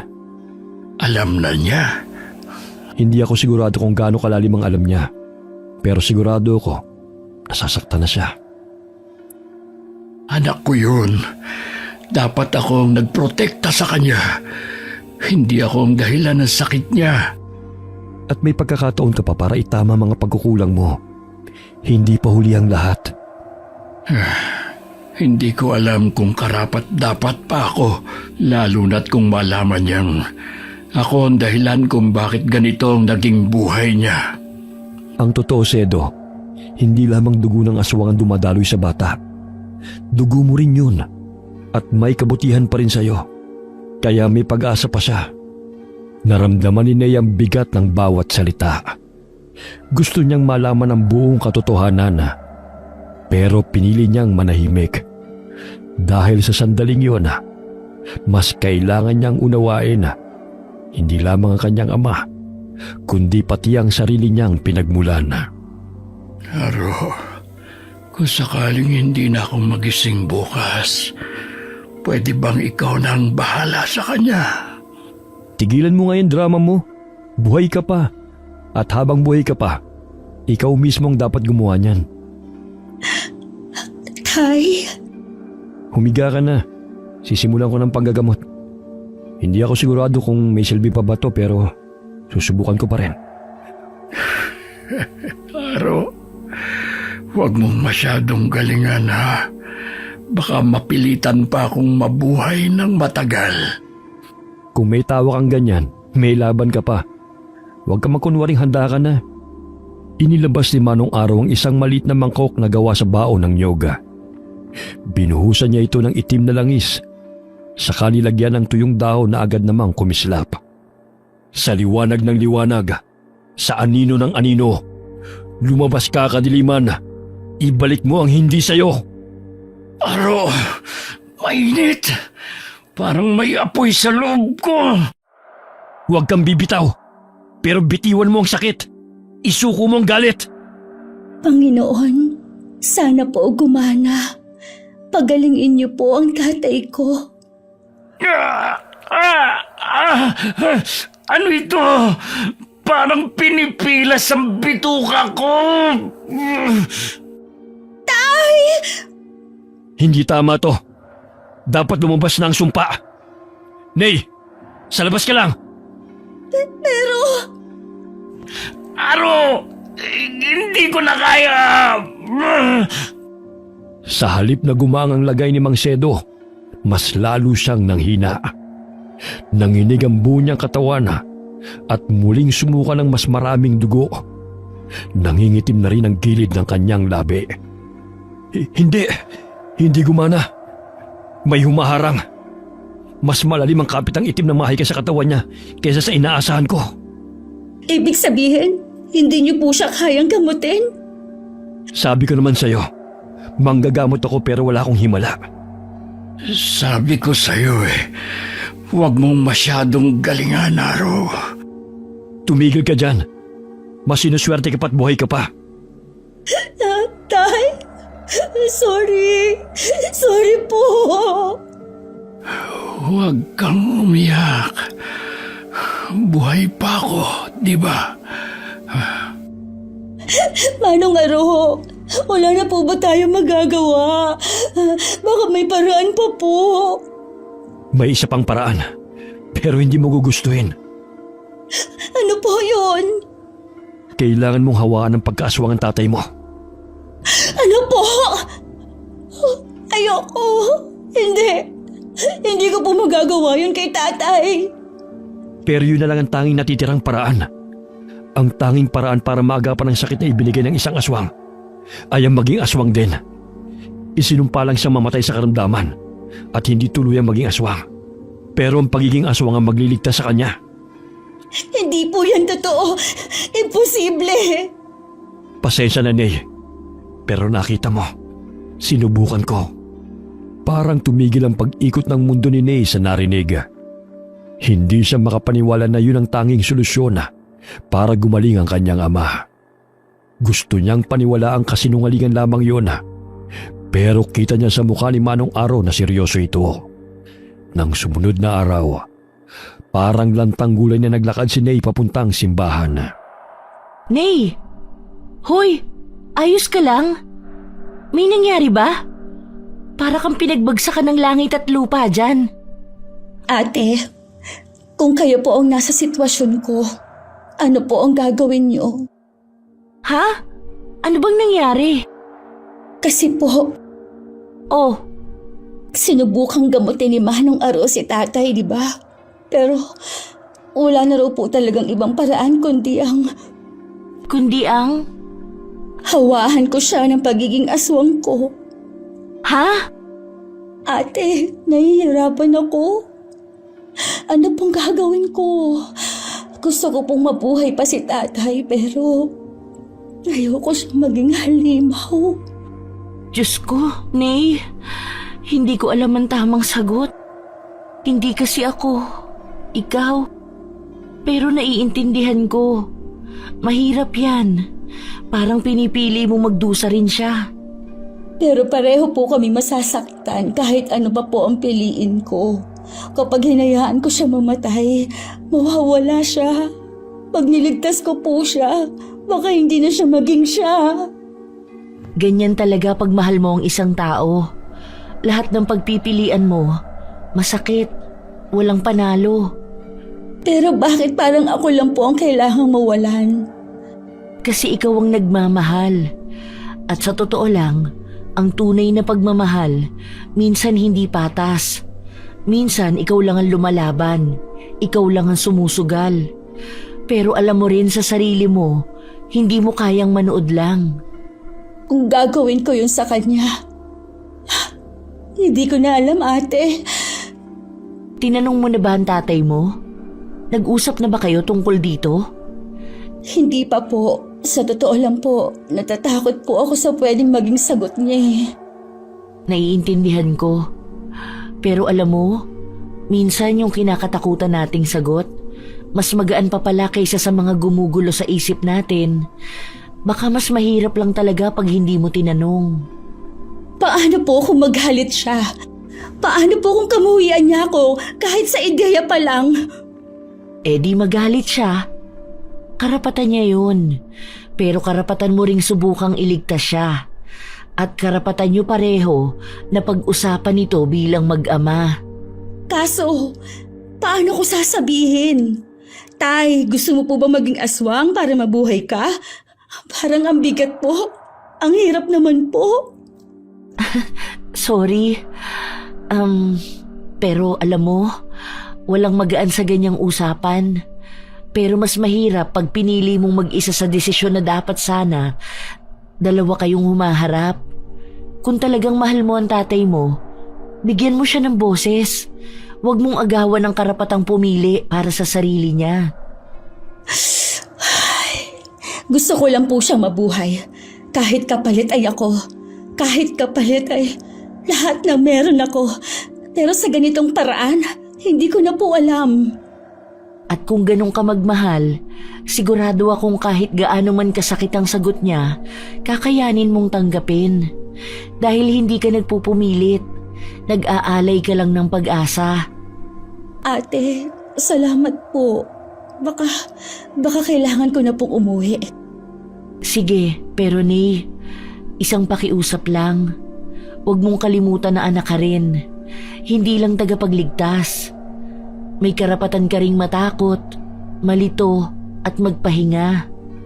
Opo, salamat po ulit. Ate, Bakit? mukhang alam ko na po kung bakit tinawag ng Diyos na maging madre kayo sa kabila ng lahat.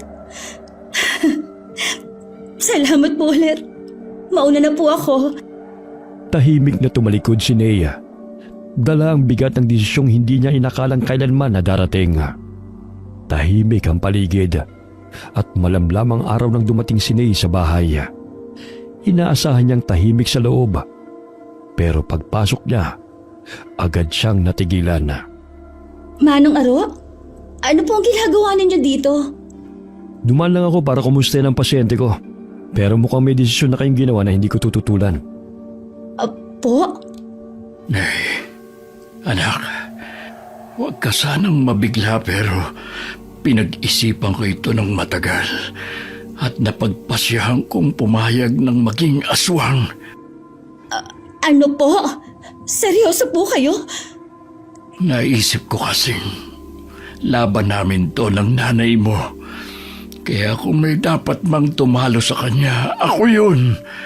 Biktima ka lang ng kakaibang pag-ibig, anak. Tay, Kung desidido na kayo, kailangan natin gawin to sa tamang oras. kailan po? Sa Blue Moon, sa gabi ng kabilugan. Doon pinakamalakas ang agos ng dugo ng mga nilalang na gaya mo. Doon mas malakas ang bisa ng pangahawa at mas malakas din tayong lahat. Kaya kailangan natin paghandaan ng maayos.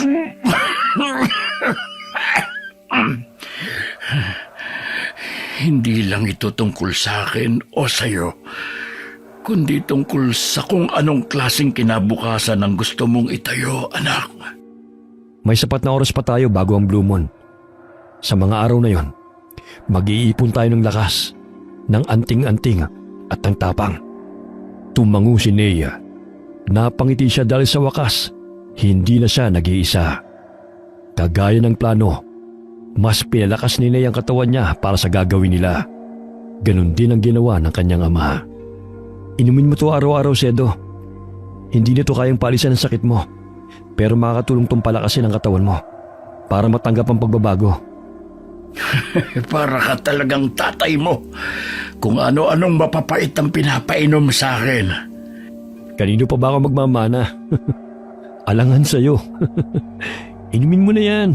Huwag mo akong daanin sa tawa mo. Nasamid yata ako. Pahingin ng tubig. Matanda ka na talaga. Kaya nga, pero hindi mo pa rin ako ginagalang. Sino po bang mas matanda sa inyo?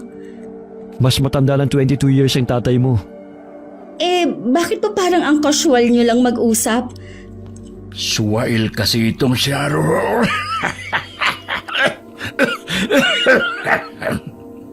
Yan, tawa pa. Itong tubig, inumin mo. Nagpatuloy ang paghahanda nila hanggang sa dumating na ang mismong araw ng kabilugan ng buwan. Ang gabi ay tila mas madilim kaysa karaniwan. At ang buwan sa langit, bughaw, malamig at nakakasindak. Handa na ba kayo? Para saan po pala ang mga tuyong dahon sa ilalim ng lamesa? Iyan ba? Simulan na natin to. Tay, sigurado po ba kayo? Para sa'yo, anak. Gagawin ko ang lahat. Humiga ka, Sedo. Simulan na natin bago pa magbagong hangin. Baka maramdaman ng asawa mo ang agos ng ritual. Sabihin mo lang kung kailan ko dapat isigaw ang aray. Huwag mo akong gagalitin, Sedo. Umupo si Ney sa lamesang gawa sa kahoy sa tabi ng kanyang ama. Sa gitna ng isang bilog na iginuhit sa lupa, sinindihan ni Manong Aro ang mga tuyong dahon ng saging na pinahira ng dugo ng uwak. Umalingasaw ang amoy ng usok na tila may sariling buhay. Ney, hawakan mo kamay ng tatay mo. Kapag sinabi kong handa na, hayaan mo pumasok ang dugo mo sa ugat niya. Huwag kang bibitaw kahit anong mangyari. Opo. Huwag kang kakabahan. Ikalma mo lang ang sarili mo. Kalmado na po. Kalmado ka na raw. Pero naririnig ko hanggang dito ang kabog ng dibdib mo, anak. Tay naman po. Alam mo ba, sa dami ng iniyakan kong gabi, iniisip ko kung kailan darating yung araw na magpapasalamat ako sa sakit. Ngayon ko lang siguro naiintindihan. Bakit po? Kasi kung hindi ako nasaktan, baka hindi ko nakita kung gaano ka kalakas, kung gaano kita kamahal. Tay? Hindi ko alam kung anong mangyayari pagkatapos nito, pero gusto kong tandaan mo, hindi kita pinayagang sumugal mag-isa. Kung kailangan mong maging halimaw para mabuhay, edi sabay tayong dalawa. Tay, huwag niyo pong sabihin yan. Parang... Hindi ko sinasabi na paalam to, ha? Ang sinasabi ko lang, kung sakali mang hindi ko na maranasan ng bukas, gusto kong malaman mong masaya ako ngayon kasi kasama kita at lalaban tayo. Sedo, Oo na. Bago pa ako magdrama ng todo, simulan na natin. napapikit si Ney nang hiwaan ni Manong Aro ang palad ng dalaga. Pagkatapos ay ganun din ang ginawa niya kay Mang Sedo. Pinaglapat niya ang palad ng dalawa na may sugat para magsalib ang kanilang mga dugo. Hinigpitan naman ni Ney ang hawak sa kamay ng kanyang ama. Ramdam niya ang kakaibang init na bumalot sa kanilang mga palad habang dahan-dahang pumapasok ang kanyang dugo kasama ang enerhiya na papunta sa katawan ng kanyang ama. Ang init! Tay? Tay! Kaya niyo po ba? Oo, anak. Kaya ko. Sigurado po kayo, ha? Siguradong sigurado. Tumayo kayo. Maghanda na. Biglang lumamig ang paligid. Nagtatayuan po ang balahibo ko sa katawan. Ha? Nay? Anong ginagawa niyo rito? Napakabobo nyo! Nay? Melissa! Pilit ninyong binabago ang kapalaran. Nilapastangan nyo ang likas na batas ng ating lahi. Pagbabayaran nyo to! Huli ka na. Tapos na ang ritual. Hindi pa huli ang lahat. Pwede ko pa rin kayong wakasan bago pa lumalim ang kasalanan ninyo.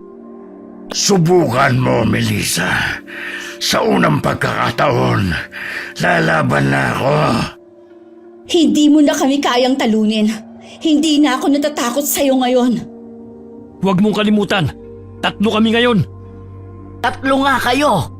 Pero ako ang ina ng dilim. Walang makakaligtas. Tay, lumayo kayo! Hindi na ako lalayo.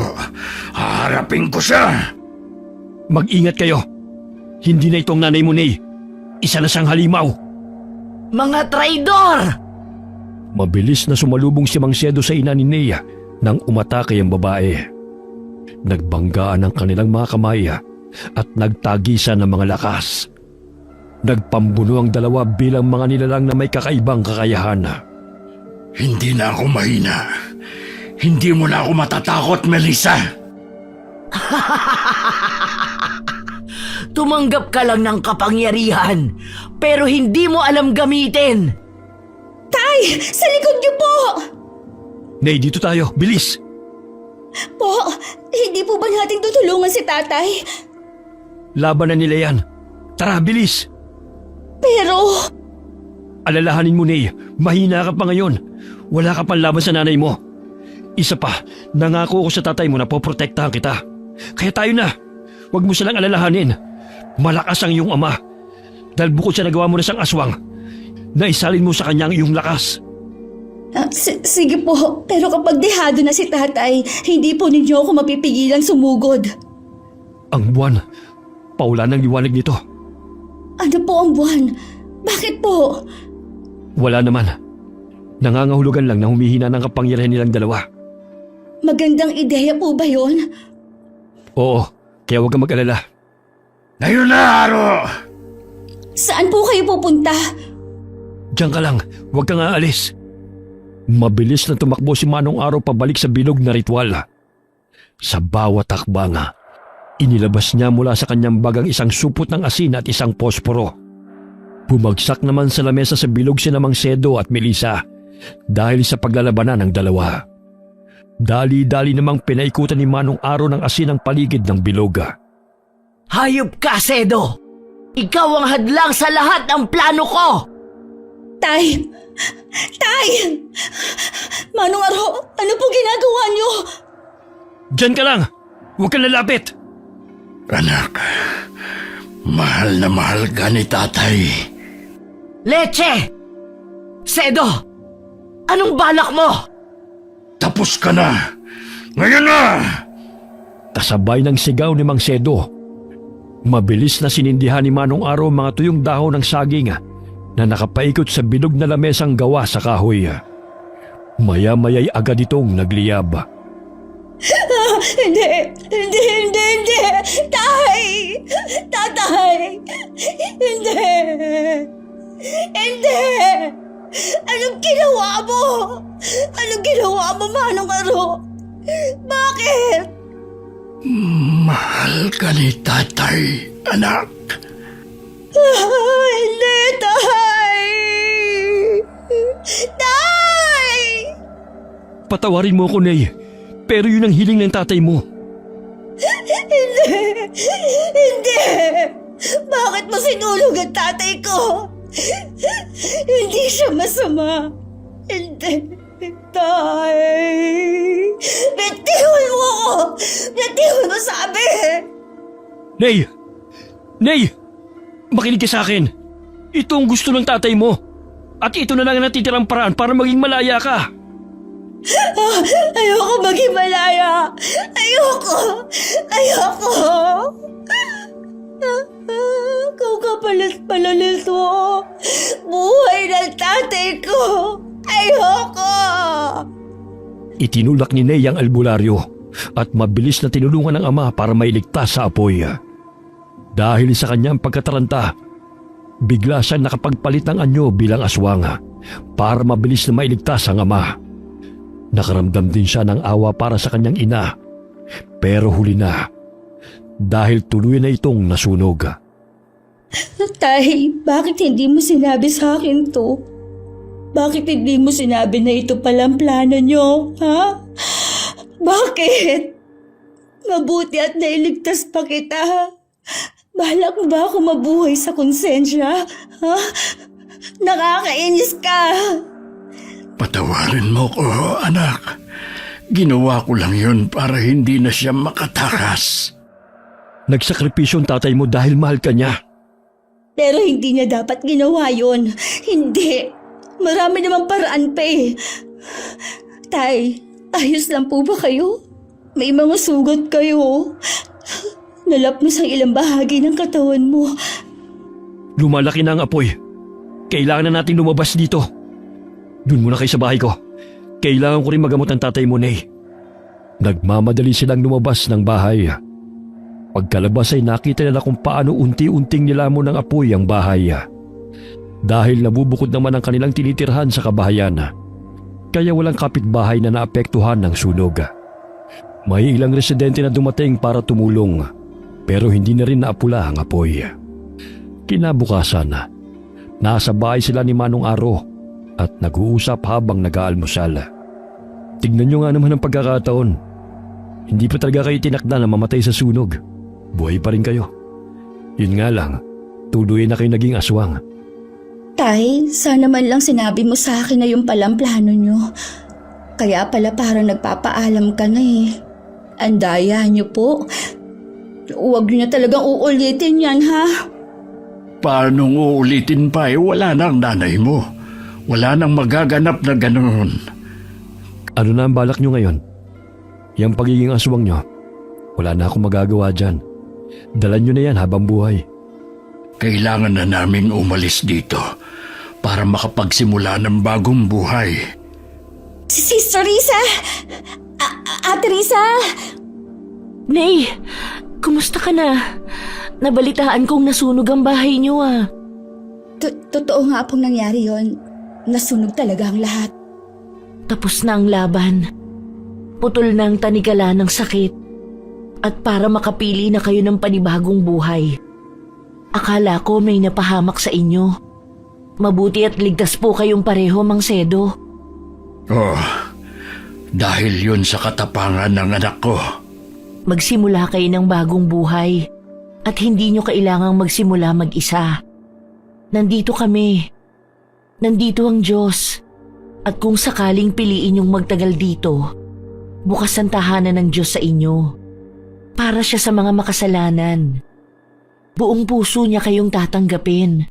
Kasi alam niya na hindi ninyo ginusto yan. Biktima kayo ng kasamaan ng iba. Pwede pa rin po ba kaming tanggapin kahit ganito kami? Oo, mas lalo kayong tatanggapin dahil dyan. Tinanggap nga nila ako eh. Napayakap si Nay sa kanyang kaibigan. Lumuwag ang bigat ng dibdib niya dahil sa sinabi nito sa kabila ng sumpang dala nilang mag-ama. Dahil kay Sister Risa, nalaman niyang patas tumingin ang Diyos para sa lahat ng kanyang anak. Nasa tao na lang talaga kung paano nila ito matatanggap. Minsan, mga anak tayong pinapalo para disiplinahin. Minsan dinadaan sa pagsubok para lalong tumibay. At ang pagsubok ni Nay at ng kanyang ama, kahit papapasanin nila habang buhay, buong puso nilang pagtatagumpayan. Dahil sa bingit ng kamatayan, iniligtas pa rin sila ng dakilang lumikha para makita ang ganda ng buhay. Ang tao ang pumipili ng buhay niya. Tao rin ang nagdidesisyon kung aling landas ang tatahakin. At si Nay, alam niya na kung anong landas ang gusto niyang lakaran. Anya, lahat naman ng tao ay may pagkahalimaw na itinatago sa sarili. Kanya-kanya lang kung paano ito pagtatagumpayan. Sa kaso nga lang nilang mag-ama, ang pagkahalimaw ay literal. Pero alam nilang kaya nilang harapin nang walang ibang nasasaktan. Wakas.